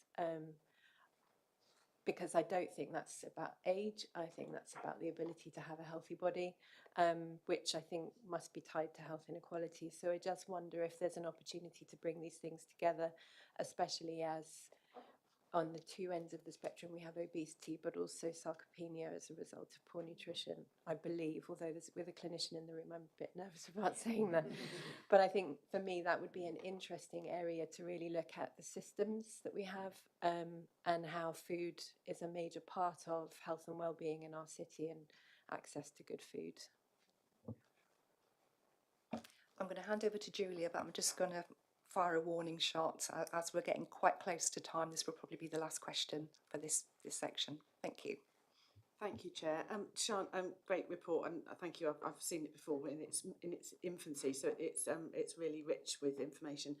There is reference in there around digital exclusion, absolutely. Can we make sure that we are thinking about the tech offer as well on the other side of that, particularly thinking about we're not looking at age, and as Councillor Strickland has said, people working longer. We need to be a bit more flexible in our approach to how we deliver some of this. Completely agree. Thank you, Julie. Thank you. Are the board all happy to go with the recommendations? Thank you. Going to move on to the next agenda item, which is preventing cancer in Plymouth. I'm going to hand over to Steve. No. Oh, sorry, I've missed. We'll cover integrated neighbourhood teams first. Yeah. I jumped ahead, and that was because the schedule was rearranged. Sorry about that. Sorry, Sorry, Dylan. a cold sweat ran over me then because I thought, oh gosh, You weren't ready. I'm not going to do that one. So a huge apology to those pretty much sat on the other side of the table, because I would say that pretty much all of you have heard this from me at least once this week, possibly twice. So this is really, I won't go into too much detail. I think, again, it's better for a deep dive at another time. But integrated neighbourhood teams or integrated neighbourhood health has the potential to be the most significant change to how we deliver health and social care across our system since probably the NHS reforms and the local authority reforms in 1972. What this change is designed to do is really to put care back at the centre of communities for residents. It's part of the NHS 10-year plan, and we are about 6 months into that plan, so we've still got a bit of a while to go. But we are starting to galvanise ourselves as a system to look at how we look to introduce integrated neighbourhood team working across health, social care, and everything in between from 2027 onwards. It's really pertinent for the Health and Wellbeing Board to be aware of this, because within the national framework, which was published in March this year, they have highlighted that health and wellbeing boards are the key governance organisation for, one, contributing to the development of the plan, which is why so many of you were involved this week, but also in signing off that plan. So by March 2027, the Plymouth Health and Wellbeing Board need to sign off a plan of principles as to what integrated neighbourhood teams can look like for the city and beyond from 2027 into 28 and beyond as part of that 10-year plan. I won't go into a full slide set about it. I think the key thing is just to remind ourselves that this is, yes, it's about health, but it's about other things as well. So it is about the role of the local authority. It is about the role of the voluntary sector in this space and how we work together to make sure that residents have access to good quality care and early intervention in the communities in which they live. So the 5 national goals for integrated neighbourhood teams very much is around proactive care and early intervention, which we've talked a little bit about this morning. It is about improving general practice access. It is about enhancing planned care experience, strengthening urgent and emergency care, and also looking at the workforce in relation to staff and patient satisfaction. So this is very much around, it's not one part of the system, it's the whole system, and does run the potential to be something incredibly complex, which it is, but I think there is a real opportunity for us to look at what we're already doing good across the city and how we build upon that. So it's really just to provide you some feedback in there. As we've talked about this morning as well, the high priority cohorts for integrated neighbourhood teams has a focus on frailty. It also has a focus on long-term conditions, including cardiovascular disease. So it's not by accident that we have picked these as priorities for the Health and Wellbeing Board. It is about supporting vulnerable young people, and it is also about looking at the care of those that are housebound or at end of life. So it really does cut across the life course. We hosted an event this week, which was just 2 days ago, which brought around 110 people from around the Plymouth system to to continue the conversation in relation to integrated neighbourhood teams. That event looked at a range of activities, including asset mapping, which I think highlighted that there is a phenomenal amount of things happening across the city already, but probably through evolution rather than by design. So how do we design these services and assets in a way that kind of works slightly better together? It broached a very challenging, honest and open conversation about what integrated neighbourhood team footprints could look like, whether that be through primary care network, general practice, postcodes. We haven't nailed that yet, but we have to nail that sooner rather than later because everything else that we build around it is focused on that. We looked at city priorities and again, very much reflected some of the conversations we've had this morning. And then we finished the day by looking at the challenges associated with trying to come together in integrated neighbourhood teams and what were the enablers to get us to where we needed to go. So given that that was only 2 days ago and we've not really had any downtime since then, we are now looking at those next steps. So the next steps around this is collating all the asset mapping that we've done. It's about expediting a very swift further conversation about integrated neighbourhood team footprints, because as we said, we can't really move forward until we agree these. And then from there, we will then look at how we then prioritise based on those neighbourhoods. For us, it is about an equity of service, so a standard offer across the footprints, but also then a tailored offer depending on the needs of those populations and communities. So we started these conversations about half a year ago. We didn't get the NHS framework for it until March this year. So in some ways, I think we're in a relatively good place and pace in relation to where we are, but very mindful that we probably only about have another 6 months to develop a plan that we can bring back into this room to discuss in early 2027. So that gives you a kind of a brief overview as to where we are. There are plenty more discussions to be had, and if you have not been able to get involved in those conversations, there will be further opportunities, so don't think you've missed anything. Chris, I'm just going to come across to you just to give you an opportunity to add anything that you might want to from an ICB perspective, because between the local authority and the ICB, I think we're kind of stepping into a facilitating space. So I don't know if there's anything else you'd like to add. Yeah, thanks, Steve. That's a really good overview of the work, the programme, the opportunity, and as you describe it, it's absolutely something that's transformational from an NHS perspective in line with a 10-year plan. So from an ICB perspective, our NHS Devon 1 plan in terms of our 5-year commissioning plan and our intent and our target operating model absolutely focuses on how do we enable those core shifts, but also work in a different way across health and other partners in order to support the population. As you've described, it absolutely aligns as well to those priority areas in the national work and what we see locally as the opportunities that we have. The work that's happening within Plymouth obviously sits under the spectre of our clustered arrangements between Cornwall and Devon in terms of what we can learn from what's already happening in other places, what we can learn from Cornwall colleagues, and actually it was really helpful to have a Cornwall Place director come along to the event and hear about the journey and the work that they've done because they are part of that national programme. But I think, as you say, we're not starting from a 0 point here. There's already a great deal of work and focus within this area, and equally some partners are already starting to progress some opportunities to bring teams together and start to focus and deliver for their local areas as well. So it's just now about how we kind of knit all that together at pace, as you say, in order to drive this forward. Thanks, Chris. So, Chair, so no request of the board today, but very happy to take comments, questions. Thank you. Laura? Thank you. Thank you, Steve. That sounds really interesting. A question, did anything come up in your discussion, or has anything come up in your discussion about how we're going to have to educate our future healthcare professionals and clinicians to actually deliver on this plan? Because it would be really good if they weren't in the room to see whether or not you want my heads of school to be coming around and thinking about rapidly changing our curriculum. Yeah. Okay.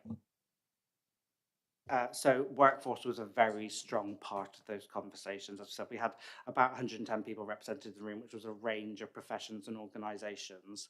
Workforce and behaviour change, both of the workforce as well as education, but also behaviour change for patients in how they will navigate the system differently, were very strong conversations on the day. Thanks.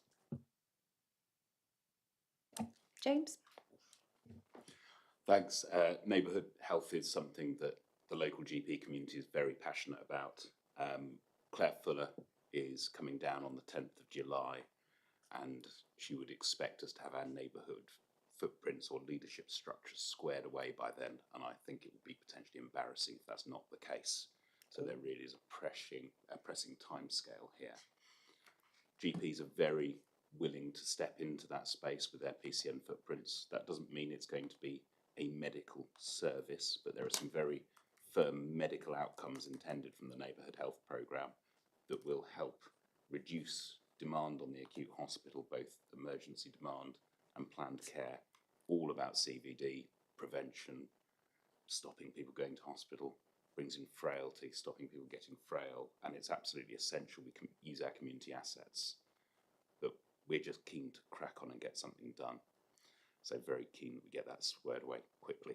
Any idea on timescales, Steve? No, it's a short answer to that, James, but imminent. This does need to be resolved within literally the next 2 weeks, I would say, Chris, wouldn't you? So a lot of the feedback that's come out of Tuesday has been really enlightening for others in the room as well, to feed that into the broader ICB conversation. The ICB has a core role here in facilitating the leadership around this. So I think taking back the conversations that we had on Tuesday is really helpful. But there is I'm committing you, Chris, but I know you've already committed to being able to take that feedback. It was very loud and clear from the Plymouth system in how we wanted to potentially not do it in the way that is being suggested, which was around neighbourhood footprints and how we need to blur around that. So the conversation is broader than that, isn't it? So just to put that into the room, there are multiple ways of doing it. There is an ambition that we go on neighbourhood, on integrated neighbourhood team footprints. However, the way that the primary care networks are established across Plymouth doesn't necessarily align in a straightforward jigsaw that allows us to do it in that way. So I think the conversation we took away from Tuesday was it will maybe have to be on a primary care network footprint, but there needs to be further discussions on the integration between those, is probably what I'm trying to say. And you mentioned Claire Fuller, and I suppose for other people in the room, it's just to be aware that Claire Fuller is effectively the national architect that has designed this new concept of integrated neighbourhood teams, and is doing a national tour at the moment to see that integrated care boards and partners are in the state ready for change, I think is the key thing to say. Thank you, Steve. And Michelle wants to come in. Yeah, thank you. I was there for most of the day and really good. And, you know, it's the momentum that we need with all the right people that will make it happen. I think the other thing, just to make the board aware, and so important, particularly around the preventative agenda, is this isn't just about frail elderly people living in their own home. This is about our population. And one of the key things is about our children as well. And the other bit that I just wanted to make absolutely clear, this isn't just about health and social care provision. This includes the voluntary sector, how we do things very differently and work in different ways. So that education around our population, around what that means, will be a massive piece of work in its own right, but a real opportunity to turn the tanker. Thanks. Thank you, Michelle. Does anybody else want to contribute? No. We'll move on to the next item, which I jumped to just now, which is preventing cancer in Plymouth, a subject really close to my heart as a cancer nurse for the last 23 years. So I'll hand over to Steve.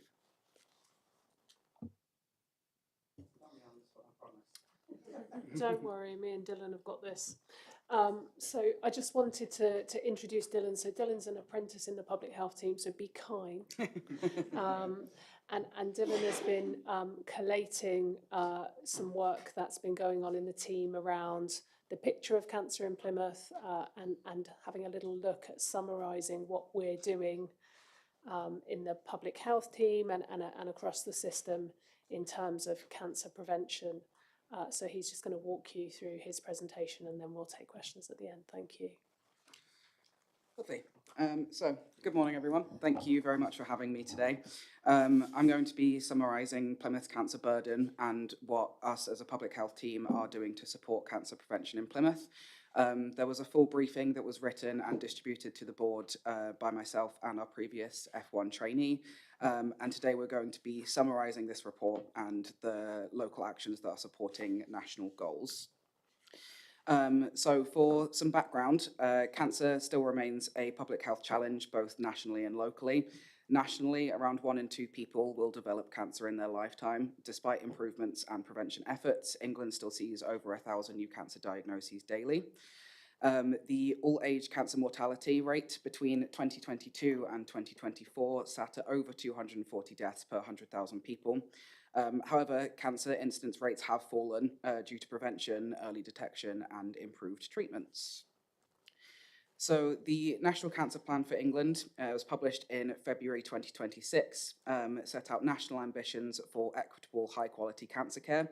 There was a core focus on prevention, expanding screening and diagnostic capacity, and improved treatment pathways.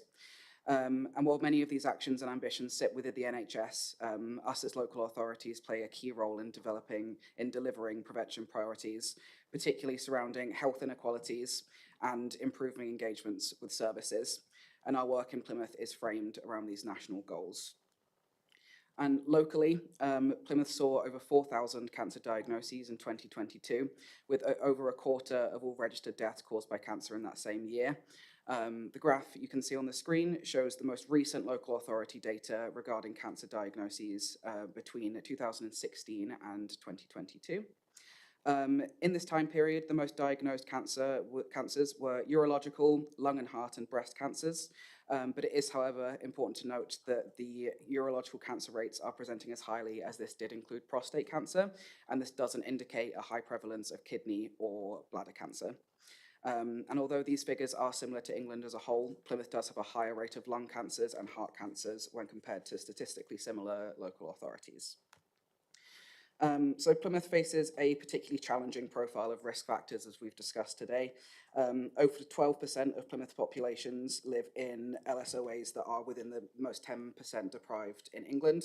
And this deprivation is linked to increased rates of modifiable risk factors that you can see on the slide. Smoking alone accounts for nearly 20% of local cancers, with smoking prevalence consistently exceeding the national average by over 2%. We've also got alcohol, poor diet, obesity, and UV exposure that contribute significantly to cancer prevalence.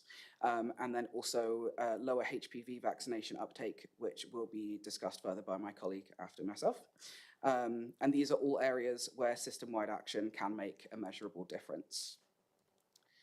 So the impact of the risk factors can be seen on these tree graphs here. They show deaths attributable to risk factors in England compared to Plymouth, and the dark blue shows the deaths attributable to risk factors only. As we can see, Plymouth experiences more lung cancer deaths than England as a whole, and the rate of preventable cancer cases in Plymouth are higher as well than the England average. Plymouth sees over 12 cases more per 100,000 than the England average when it comes to preventable cancer deaths. And for lung cancer specifically, Plymouth sees around 6.3% of deaths compared to 5.5% nationally. We can also see on the graph there that the number of deaths from mesothelioma is higher in Plymouth than the national average, with all deaths attributable to risk factors. Records show that between 1981 and 2022, Plymouth was the 5th highest area nationally for male mesothelioma, which is likely as a result of previous asbestos exposure in our industrial areas. So what are we doing about cancer? This diagram summarises how Plymouth's local actions align with the National Cancer Plan. We structured this around 3 main focuses, being risk factors, screening, and inequalities. Each focus then links to national ambitions set out within the cancer plan, and we've also got an example of local responses by our public health team. So the first focus is on major risk factors, where we have a national ambition to support people to manage their modifiable risk factors. And for this 1U, the 1U programme is an excellent example, as it supports local residents in smoking cessation and diet management. We also have outreach teams within the council that are working to ensure underserved populations are encouraged to access screening programmes. We also focused on screening and early diagnoses, with the national ambition being to expand these programmes in order to increase the rate of early diagnosis. Plymouth has played a key role in this expansion by partaking in the lung cancer screening pilot. The findings for this pilot are yet to have been released, but Plymouth partaking in the trial is helping lung cancer screening be introduced across the country.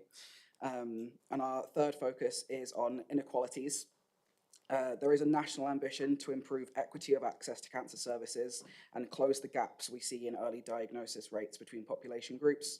And a great example of Plymouth actioning this is the provision of fibroscans for residents at Shekinah and clients at Harbour, looking to screen for signs of liver cancer. This project captured vulnerable populations that are less likely to engage with screening appointments despite being at a higher risk of developing cancer. And together, these three strands form our coherent local response that is aligned with the National Cancer Plan. So to focus in on the screening aspect specifically, the table we can see here shows local cancer screening coverage across the national programmes. Screening, as we know, is a key driver of early diagnosis and improved survival due to early detection, allowing for more effective treatment. Plymouth generally performs well for breast and bowel screening, although coverage has declined, but this is in line with national trends. And cervical screening remains a concern amongst younger cohorts. And we are looking to improve uptake, which requires addressing access, awareness, and trust, particularly in underserved groups. Here we can see the work that we are currently doing to promote screening of cervical, breast, and bowel cancers. For cervical screening, we have focused on improving accessibility and engagement by hosting drop-in clinics at University Hospitals Plymouth and in Shekinah, alongside community outreach and awareness sessions. For breast screening, we have focused on raising awareness with a push on communications. Our health promotion team have been attending community events to encourage conversations about breast screening, and they've also worked with Transforming Plymouth Together, their cancer champions who are further promoting breast cancer awareness. And then finally, for bowel cancer, we have targeted our approach towards men. This has included workplace engagement with both Babcock and Princess Yachts, and distributing communication materials to various pubs in order to reach audiences that are less likely to engage with us. Overall, this work reflects a proactive and community-focused approach. We are aiming to reduce barriers, improve awareness, and increase screening uptake across the city. And all three of these areas are being focused on for further work to increase the screening levels. And the further work that we'll be carrying on, you can see here. So for the next cross-program areas of works is that you can see that we've undertaken an analysis of local data, as we can see some of the key figures, and we've complemented this with conversations with screening program leads and community cancer groups, which has helped us to build a comprehensive picture of cancer screening uptake around Plymouth. While overall uptake compares favourably with national figures, it is important to note that these headline numbers can mask inequalities, as our participation does vary considerably with age, sex, and levels of deprivation. But by combining data with stakeholder insight, we have been able to identify specific target groups for each screening programmes and where improvements are most needed. And this has informed our next steps, which focus on three main areas. The first being developing awareness-raising communications, which include creating locally tailored messaging to encourage participation in screening, and while complementing existing NHS national campaigns. We are also looking to engage our GP practice managers by supporting the practices to strengthen their direct-to-patient communications, including reminder letters, SMS messaging, and potentially some promotional content. And we're also strengthening our system-wide connections with the GP practice managers. And finally, we're using our position as a local authority in the health system to improve links between screening outreach teams and our community stakeholders, helping to ensure that these key messages do reach the priority groups that we have identified. And to conclude, as we've seen, Plymouth does experience higher cancer mortality and preventable cancer rates than the national average, which is largely driven by deprivation and risk factor exposure. While we do have our strengths, particularly in bowel and breast screening, our gaps remain, especially in cervical screening and HPV vaccination uptake. Our local approach aligns well with national ambitions, but continued focus on prevention, inequalities, and engagement with screening and vaccination will be essential to improving long-term cancer outcomes in Plymouth and meeting the national goals set out in the National Cancer Plan. So thank you for listening. We are happy to field any questions. Thank you, Dylan. Does anybody want to speak? Karen? So there are several cancer champion programs, aren't there? There's the one that's coming through UHP, and there's the one that's in designed by Millen alongside Zebra. I'm aware that the Zebra one is coming to the end, March 27. It was funded for 3 years. It's a really grassroots, like talking to people with cancer program, as opposed to kind of like a information only leaflet program, which to my mind is really working, but I'm wondering what happens when their funding ends, because obviously there's all of these links built into the city, particularly in areas of multiple deprivation, which I'm aware might suddenly be lost, and that might be a shame. Yeah, really heard Karen and agreed that the work of Zebra colleagues is fabulous and really important. One of the things that we find that we're doing quite a lot with colleagues is helping them to build the evidence of the impact of their work, so that they can then kind of go back to funders and say, actually, this has a really significant impact, and this is how we kind of quantify that. So we're already in conversations with Zebra about that, and that's maybe sometimes we can just kind of offer that support to bring those perspectives, because quite a lot of the stuff that we do, we kind of know how to frame it up so that the ICB will pay for it, or whoever else was there might pay for it. Yeah. So that's something that we can kind of bring it to those organisations. So we're already in conversations with Zebra, but thank you for raising it. Yeah, really good shout. They're a brilliant programme. Thank you. Jemima wants to come in. Yeah, I hope you don't mind. I'm going to skip ahead because I've got to go in a minute, and I wanted to ask a question. It's related around the cervical cancer, the HPV vaccine, and particularly around our care experienced population, and also electively home educated young people. I know that certainly when it comes to care experienced young people, the level of vaccination isn't where it should be. And given that, the news this morning was, that basically the HPV vaccine is, if you have it, the chances of you dying of cervical cancer are practically zero now. So I think it's so important that we as corporate parents make sure that our care experienced population are getting that vaccine. And I wanted, and also wanted to understand how, with the EHE population, because the vaccine is delivered mainly through schools, isn't it? So what work are we doing there to understand if they're getting it, if they're not getting it? Is it because they've chosen not to have it, or is it because they're finding it hard to access? So I hope it's okay to ask those questions in this section, because I need to go in a minute. I'm going to get Susan to answer that. Sorry. Because she's written the cervical cancer elimination plan. So apologies if it's confusing for people, but hopefully if you've read your papers, you at least know what Susan's report says already. So go ahead, Susan. Thank you so much, and that's really, really excellent questions. And yes, I think so. First, I couldn't have asked for a better day, really, could I, with the BBC and our news reports about the HPV vaccination. So thank you for bringing that up for me. And firstly addressing care experience. And we've seen something very interesting, and this is an area from the plan you'll see that we're really interested in pursuing. But what we've seen, and the data that I use is sort of snapshot data, and we'll continue to revisit this, is actually in that data at that time, amongst our looked after children, the uptake was very good, actually.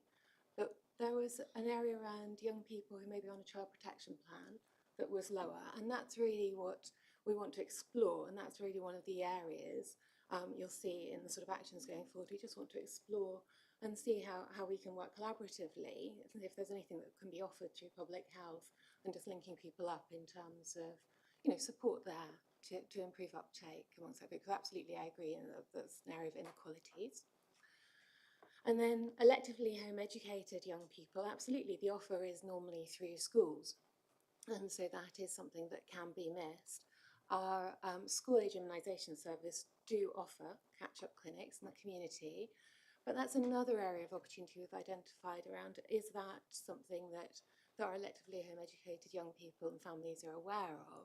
And I've already been in contact actually with our electively home educated team, and there's some plans for some working together in the autumn, and they're putting together some sort of information days for their electively home educated families, and we'll see what we can do in terms of joining up our school age immunisation service with that, or providing information at that, making people aware of catch-up clinics in the community and those opportunities. And also there's a large drive, so with our GP colleagues, there's a large drive around catch-up within GP practices as well at the moment. So making people aware that there's opportunities to catch up, even if you're not within the school, within the school. So on the catch-up, and excuse my ignorance, is there a kind of cut-off point age-wise where it's not worth having it? So, as a guideline, normally it's around the age of, 25. The key is try to immunise people at a time before they're sexually active, ideally. But yes, around 25, and that is another area of opportunity that we've identified, potentially, and there's always already brilliant work going on around this, but around young people who are going to university, and where there's an opportunity, if someone hasn't had it as part of the school age immunisations, whether there's an opportunity at that, getting ready for university and catching up, making sure you have your immunisations at that point as well.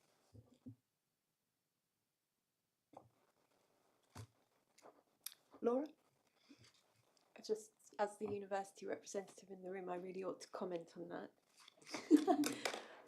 This is something I actually took to our faculty from an ask by Mary Aspinall 2 meetings ago, and wasn't a good response. But if you'd be happy to have a conversation with me offline, I think maybe we should go back and have that conversation again. But this kind of data and the news report this morning will really help see why this really ought to be a priority. Teresa? Can I maybe just supplement what Susan was saying? Is now there's going to be a Men B vaccination offer for university students. I think that's a really good opportunity to take, many people will be keen to take up the opportunity of a meningitis vaccine because of all the publicity and the concern relating to that. So that is kind of vaccine opportune moment to then say, oh, while you're here, did you get your HPV vaccine back when you were in school, or when you were of this particular age, if you were educated at home? And if not, then that's a prime opportunity for a top-up. So the plan is to match up the other vaccines that may have been missed along the way with the Men B vaccine offer when we do it, so that it's effectively a captive cohort, isn't it? So it should work quite neatly, because you've got kind of good audience all set up in place. Yeah, go ahead. Timing. Can we talk timing? Freshers Week will be 2nd, 3rd week of September. So if there are any plans to roll things out, certainly the University of Plymouth, let's get moving. Yeah, so I'll connect you up with NHS colleagues that deliver these services. So yeah, I mean, there's a whole vaccine infrastructure that is going to be delivering that programme. So absolutely happy to connect you up with that. Yeah, sure. And I think it's important to tackle both men and women with this at university, because obviously HPV has linked to other cancers, anal, penile and head and neck. So yeah, thank you. Grace?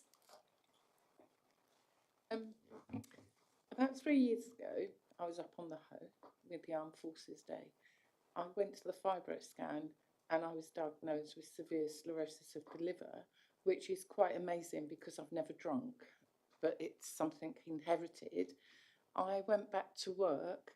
I got the fibro scan to come up to where I worked in the civil service, and we got quite a few people with issues with their liver. So they went on the scheme as well. I'm still on that scheme. Is it possible, rather than just the Shakina and the harbour, whether that scheme could be put forward more and advertised to, like, the city Plymouth City Centre, council, so more people could get that scan, because it is life-saving. It's definitely saved mine. So, yeah, just a thought. Yeah, so there are 2 FibroScan vans that operate in the city. One is run by the the liver team at the hospital, and the other is aligned with that, but is actually a research van. So it's kind of funded by research funding. So they both vans kind of operate in a breadth of kind of community settings, workplaces, clinical settings, and so on, offering fibro scans. And I guess the reason for targeting those in places like Shekinah is because of the additional risk for communities that might be using that service. So I think that, that they're looking to prioritise their support into areas where they deem there might be people with additional risks. So yeah, happy to kind of feedback that suggestion more widely into those services, but those are hospital-led and research-led services. So it's mainly in job roles, like in the civil service. We could be sat down for up to 12 hours a day with a 20-minute lunch break. That was it, because of the workloads. And I think that's the areas we need to send those vans to, because that's the causing of obesity and then liver disease. Mine was hereditary, but it was just interesting. Yeah, I mean, I guess they're using kind of clinical risk factor basis in terms of working out the population, but absolutely point taken that broadly, the risks are out there across the city, and they take many forms. So it's useful to kind of flag up. But I mean, I know that they will be using a very kind of data informed approach in terms of identifying where they think the highest risk individuals might be. And I know that the outreach is quite good, but really comfortable to take that feedback to them. Yeah. Michelle? I was just going to add as well, just bringing a full circle around our integrated neighbourhood teams. I know 2 of the PCNs who've had their, and one was a Feel Good Friday, and there's something about Wednesday, Wellbeing Wednesday, that's happening in the Plimpton system, that they're actually using those scanners as part of a drop-in as well. So they're proactively being used across lots of different places. But, there's something about promoting it as well. Thanks, Michelle. James? Around the liver health stuff, there's also screening we can do within general practice to highlight people who are at greater risk, because they need to have a decent diagnosis rate in order to get paid some of these services, otherwise they lose their funding. So we're very happy to support that as well.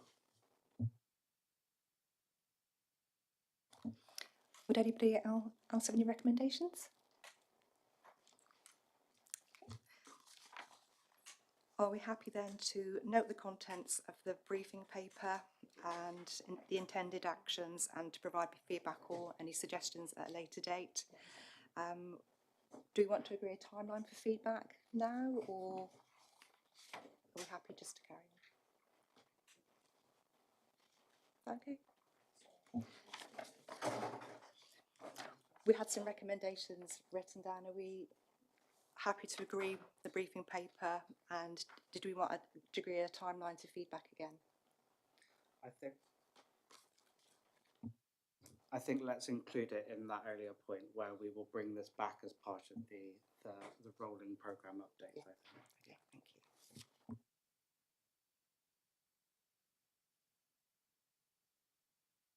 So now we go on to the cervical cancer plan for Plymouth. Thank you so much. And I have a couple of slides which really just summarise the plan that was submitted. So I will hopefully share those now. I have been going on and off the internet, so apologies if it does disconnect, then I'll just go from my notes.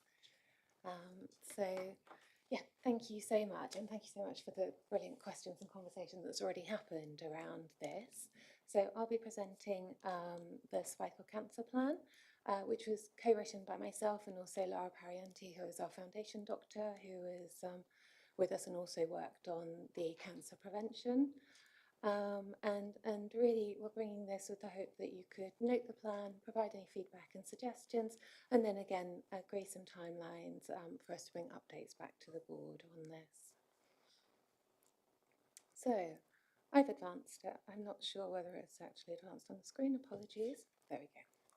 So a little background to this. So this is taken, so this is the NHS England Cervical Cancer Elimination by 2040 plan. This was published in 2025 in response to a pledge initially made in 2023. And this is the national response to the World Health Organization global initiative to eliminate cervical cancer. And elimination, just for definition, is considered a rate of less than 4 per 100,000 women by 2040. Very briefly, the pillars of the plan are around HPV vaccination, as we've discussed, and that's 90% of girls vaccinated by age 15. Cervical screening, 70% of women screened by age 35 and again by age 45. And then treatment, 90% of women identified with cervical disease to receive treatment. I'm going to be speaking to the first two of these, really around the preventative work that we can do, but recognising that treatment is a very important part carried out by our NHS colleagues. So I'll move on. So this is why I feel this is important. This is why this is important. So cervical cancer is 1.4% of all malignant cancers diagnosed in women in Plymouth between 2020 and 2022. However, its peak age of diagnosis is between the ages of 30 and 39 years, considerably younger than the majority of cancers that we see. And that has implications for people in terms of healthy life years lost, and also thinking about ability to, we've discussed working, and around caring responsibilities and childbearing if someone wishes that. Also, it is an area where we really do see inequalities. So the cervical cancer burden disproportionately affects people in the most deprived quintiles. And we see that the difference between the age standardised incidence in the most deprived socioeconomic quintile versus the least is 65%. And also a higher proportion of people diagnosed with more advanced cancer are in the most deprived quintile. And essentially the chart that I've put up there shows a trend. The two pieces of information I've just shared were statistically significant within the report that is referenced there. But you can see that trend where there are more cases in our more deprived quintiles on the left-hand side, but also the stage at diagnosis, indicated by the coloured bars, is also a later stage at diagnosis in our more deprived quintile. So it's a really key area of inequalities. And then lastly, and what I think is really important and has been shown, as I said in the news today, is that it's a cancer that is preventable. So HPV vaccination will prevent infection with HPV or persistent infection with HPV, which has been associated with nearly all cases of cervical cancer globally. And also our screening programme, the cervical screening programme, can detect cancers or detect changes to cells at a precancerous stage and treat them before that develops into cancer. So yes, so this is why I feel it's an important area.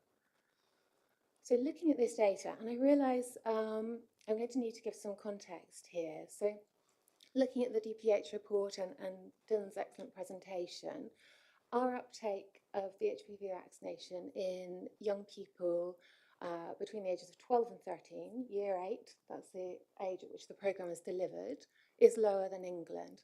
I've looked at year 10, so that's up to the age of 15, because that's in line with the national plan.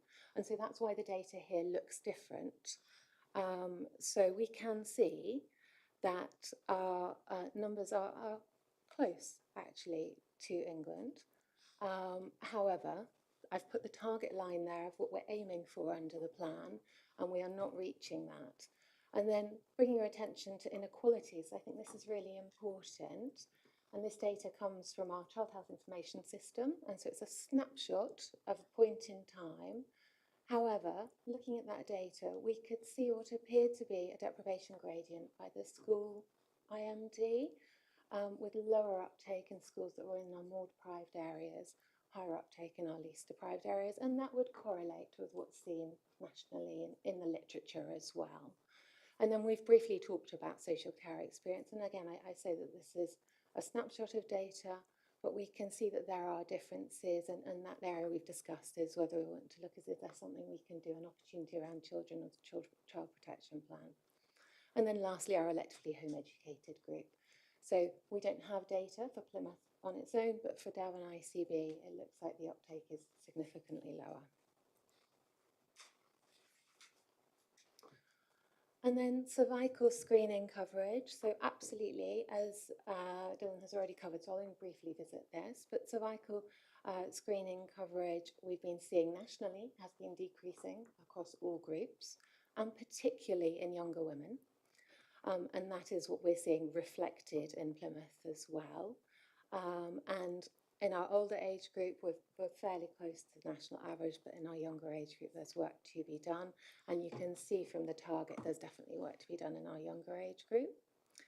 And then looking at inequalities. So I'll give again some caveats around this data. So this is from fingertips data. This is by GP practices or PCNs. So cervical screening uptake on the fingertips data can be reported by practices or PCNs. But looking at that data against the IMD score of the GP, so in this case, the higher IMD score is areas of greater deprivation, we can see what looks like a trend with lower uptake in areas where we have greater deprivation. And again, this would correlate with the national picture. So again, this is an area of inequalities to work on.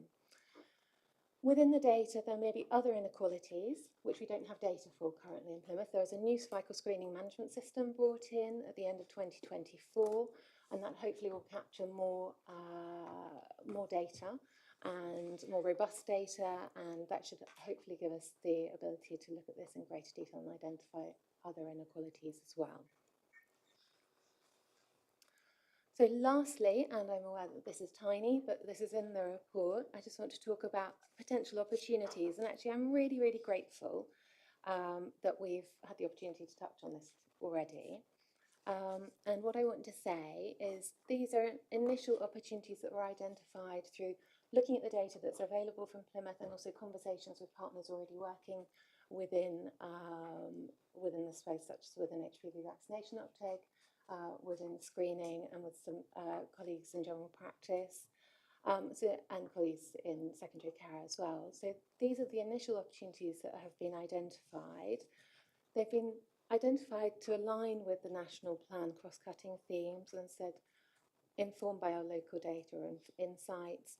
They're also, in terms of delivering these opportunities, we're really going to have an inequalities focus. So where can we work initially to reduce the inequalities where there are, and then looking at impacts across the whole of the population as well. And also within the literature review that was conducted as part of the plan, there are other potential inequalities which we don't have data on for Plymouth, but which will really inform how these actions will be taken forward. So really looking at potentially underserved groups, so people in certain minoritized ethnic groups, or LGBTQ community, people with complex lives, and people with experience of trauma as well. So really thinking about how we reach those groups as well. And then I'll move on to my last slide. So thank you so much. And as I said at the beginning, I'll ask, we'd be grateful if you would note the contents of the briefing paper, provide any feedback or suggestions, and then whether we could have timelines mechanisms for bringing back updates on this. Thank you, Susan. Does anybody want to ask any questions, or Tanya? Just a couple of questions. Electively home educated students or children have been mentioned a couple of times today, and I have a little bit of a concern around that because quite often it's not elective, and quite often it is not parents who have chosen to educate their children, it's children who are not coping in the system, and parents have made a decision to pull them out. And I guess my question with that cohort is, are you also linking in with families that are on waiting lists for neurodiversity and mental health assessments?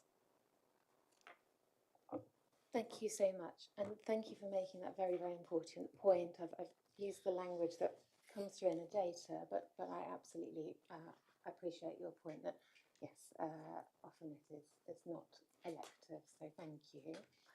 And then, so thank you. Neurodiversity is something that we had considered, but actually is not something which I have pursued, and it's certainly something that I will look into, because that's a very, very important area to be considering, especially around experiences of things like vaccination uptake and potentially the provision of programmes in schools, and whether that's appropriate for everyone. So yeah, thank you. In that situation. I just had one other quick question, sorry, which was you mentioned around there's not as much uptake in schools that are in more deprived areas. And I'm just wondering what the reasons for that are. Is it that parents are not signing the consent form that are being sent via email?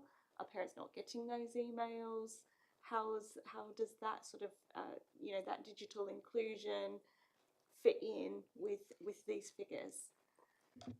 Thank you so much, and that's an excellent question, and that is a question that we have. So this is an area that we haven't started actively to work in, but is an area, one of our earliest areas for that plan, and we've started just to explore this, but I wouldn't want to answer that until I've actually engaged with schools, spoken to them, and really understood why this may be. Absolutely. Thank you. Just to add on that, so I think one thing to maybe just kind of appreciate about how this bit of the system works is, ultimately we commission a provider to go out and provide vaccinations to children meeting, X criteria. So at the given age, and in the respective settings. So when we meet with them and talk to them about what are the barriers to uptake, I think you're absolutely right to kind of raise, there's all sorts of different things, and some of it's admin, right? Like the form didn't get to the right person, or the email address was wrong, and those kinds of things. And so I think it's easy when we hear about these kind of stats to kind of jump to, well, this is people who are refusing vaccination or something like that, and I don't think that that's the case. For most of the individuals who are not being vaccinated. I think a lot more of it is practicalities and, as you say, kind of digital access, filling in the form on time, all of that kind of stuff. And the immunisation provider that is kind of commissioned to do this work, they do huge amounts of kind of outreach stuff, in terms of, speaking to school assemblies, raising awareness, planning the visits, engaging with parents, that kind of thing. So really what we're doing is talking with them about, okay, so what else do you need? What help do you need? Okay, let's help connect you up to, I don't know, you know, the school administration if you're struggling with that. And so we're kind of just doing a bit of troubleshooting around their commissioned arrangement, but completely heard on some of the issues around EHE and some of the other groups, because I think that's challenging as well for the provider. To navigate. So I think the more we understand those issues, the more we can start to kind of unpick them and try and resolve them. Because often it's like, you know, you've got your core business that just happens and it works quite neatly. But then you've got all the little niggly things that don't quite work as they should, which is, I think, what's behind some of this data showing us that particular groups and individuals are really missing out. So that's the thing we're trying to fix, but we're doing that kind of by supporting a commissioned provider to kind of understand what their issues are and how we might unblock them. Does anybody else want to speak? How will this impact on a budget long term? So if women aren't getting cervical cancer, and will that, like with lung cancer, with smoking, will that help the budget and in the future? Just out of interest. So I can't speak to this directly. There was within the literature a health economic analysis around the prevention of cervical cancer, which I'm very, very happy to share with the board. Yeah. So.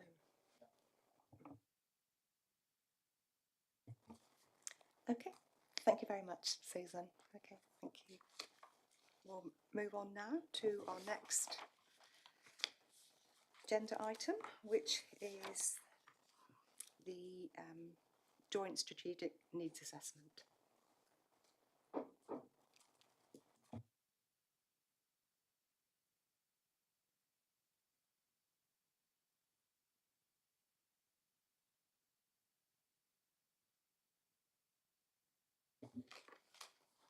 Good afternoon. I hope you can hear me all well. Good. My name is Carol Harman. I'm a Senior Public Health Analyst in Professor Steve Madden's Public Health team, and I'm here this afternoon to provide an update on the Joint Strategic Needs Assessment, otherwise known as the JSNA, which starts on page 195 of your packs. It's quite far in.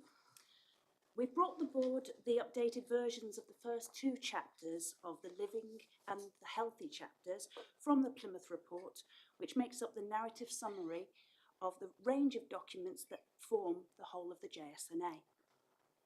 It also provides a state of the city reference document, if you would like, of population and health needs as well. So members have already received this report informally to support the priority setting that's been carried out at the last board. But the updated Living chapter, which starts on page 200 of your packs, features 48 PowerPoint slides, and the Healthy chapter, which starts on page 222, has a further 64 slides, which I'm not going to go through, you'll be pleased this afternoon. So the full Plymouth report, including the next chapter, which is the third chapter titled Growth, will be available later in the year and will be incorporated with these chapters to provide a full update of the Plymouth report. As you can see, these chapters are available as PowerPoint slides, and members are encouraged to use these slides as they see fit. So, as I just said, I won't be going through the slides this afternoon, but I will, however, be providing you a short summary as you have these slides within your packs. So the Living chapter, which is the first chapter within this report, provides information on the geography and demographics of Plymouth and the people within that live in it. It includes information on the groups of people who have protected characteristics under the Equality Act of 2010, which are of particular interest since many of these groups have inequities which result in health inequalities. This chapter includes data on poverty and deprivation and how it is distributed across the city. It also includes some of the wider determinants by complex interactions between an individual's personal fixed characteristics, such as age, gender, and genetics, and other factors such as their lifestyle choices, the social and physical settings in which they live, and the wider social, economic, cultural, and environmental conditions. Together, these factors are known as the determinants of health, and we discuss these in our second chapter, the Healthy chapter, which highlights some of the current health and wellbeing inequalities across the city. So in this second chapter, we look at life expectancy, vulnerable groups, mortality, mental health and well-being, maternal and child health, the working age population, which has already been discussed this morning, and older people's health as well. So the purpose of bringing this item to you this afternoon is for the board to note the updated versions of the living and the healthy chapters from the Plymouth report to support the priority setting and monitoring of the board, and also to agree to receive the full Plymouth report, including the third chapter, the growth chapter, at an appropriate meeting when completed later in the year. I'd also like to acknowledge the significant work to produce these chapter updates, in particular by my fellow Senior Public Health Analyst colleague Sarah McLeod, and I'm happy to take back any questions on any of the slides back to the Public Health Intelligence team for any follow-ups. Thank you. Thank you, Carol. Are there any questions from the papers presentation?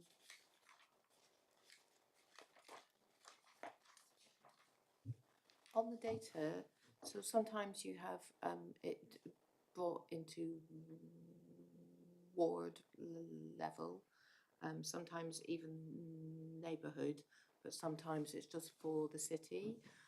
I'm wondering if there's a way of standardising that, because sometimes it's really useful to go further down and we tend to not get easy access to that so well.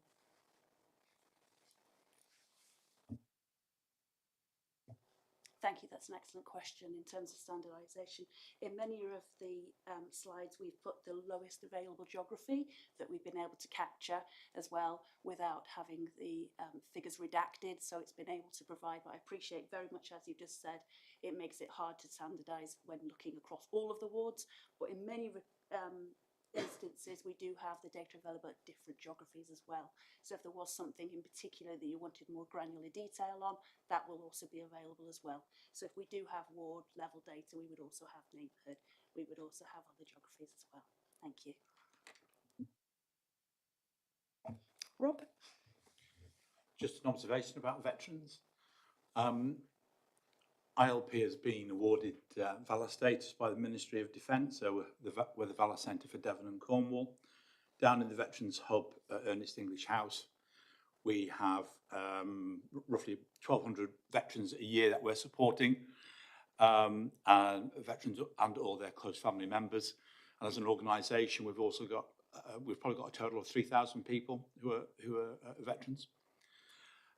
So we've got a massive amount of data on our reasonably comprehensive CRM, and I don't know where we feed that information to or how or who needs to be looking at it, but we've got a wealth of data, particularly collected over the last 5 years about our veteran population in the city. So I'm just really keen to engage with yourselves around that data, what it's telling us and how we can better meet needs across the city. And obviously I think the Armed Forces Covenant Board is now, Covenant Partnership is now coming under public health, so I'm just really keen to really fully establish that link.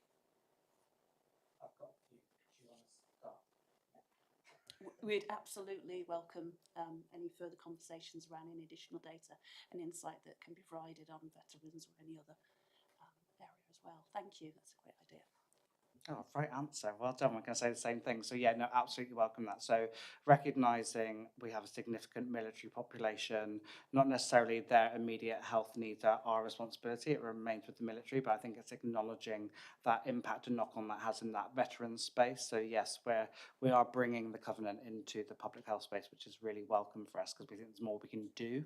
But recognising we have a significant proportion of veterans across the city, and we've just started to get under the skin a little bit, mind the pun, in relation to understanding the health needs. So we think we've got a good basic overview, but I think a piece of work that we would like to do is a bit more of a detail into a health needs assessment around veterans, and that will allow us to also then do some of the scoping out, Rob, of the work that's already underway, but also looking at the gaps.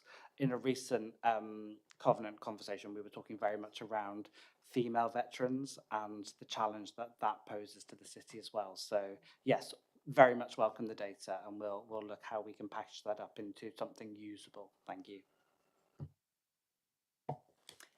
Thank you, Rob. Would anybody else like to speak? Thank you very much, Carol. And then we move over to Elliot with the last two agenda items. No pressure. Thank you, Chair. So moving on to the tracking decisions, board members will see them in their pack. All of them currently are in progress. The completed ones have been taken off. I won't go through them in full. Most of them are in hand. And the last one on there is only in progress for one of the actions out of the 5 or 6. I'll take any questions if members have them. And I'll provide an update by email in the interim. Any questions for Elliot? Thank you, Elliot. Yes, thank you, Chair. Work programme, so members will see provisionally for the 24th of September, we've got the Place Partnership update. Obviously, items are all taken to the agenda set with the Chair beforehand, so we'd welcome any suggestions from members. It's probably worth at this point having a quick talk about how we want to programme in the priorities. As we said earlier, about bringing perhaps 2 in full and then updates on the rest. So really over to the panel and yourselves as to what you want to focus on, Chair. Any suggestions from the panel where we start? Steve? So I think we've seen an overview of the 6 priorities this afternoon. I think given the onus that we have to create the plan for integrated neighbourhood teams, my suggestion would be is that if we look to try and do that as a deep dive in September, because I think we should by that point have a very good working draft that we can start to discuss as a board, and then look at scheduling the other ones to in a rolling programme then. Thank you. Teresa? Sorry, I know I'm not completely on your board, but the falls and frailty work and the cardiovascular disease prevention work, I think is going to be integrated neighbourhood teams stuff. So it may well be that in Steve's suggestion, that actually wraps in the data on the cardiovascular needs assessment and the work that Sian is taking away on the falls and frailty stuff. And I suspect by then we might even be doing something. So yeah, so we can kind of bring those updates. So those feel like kind of really logical ones to engage with in the September, if people are in agreement. Any suggestions from anybody else? Okay. I would just say, Chair, through you, please send in any suggestions you have over the course of the next couple of months. Welcome any items from yourselves as well, and then we'll sit down and theme them into the priorities that we've got.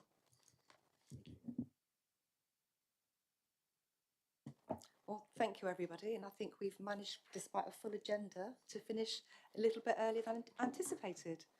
So thank you, everybody. I look forward to seeing you all again. Thank you.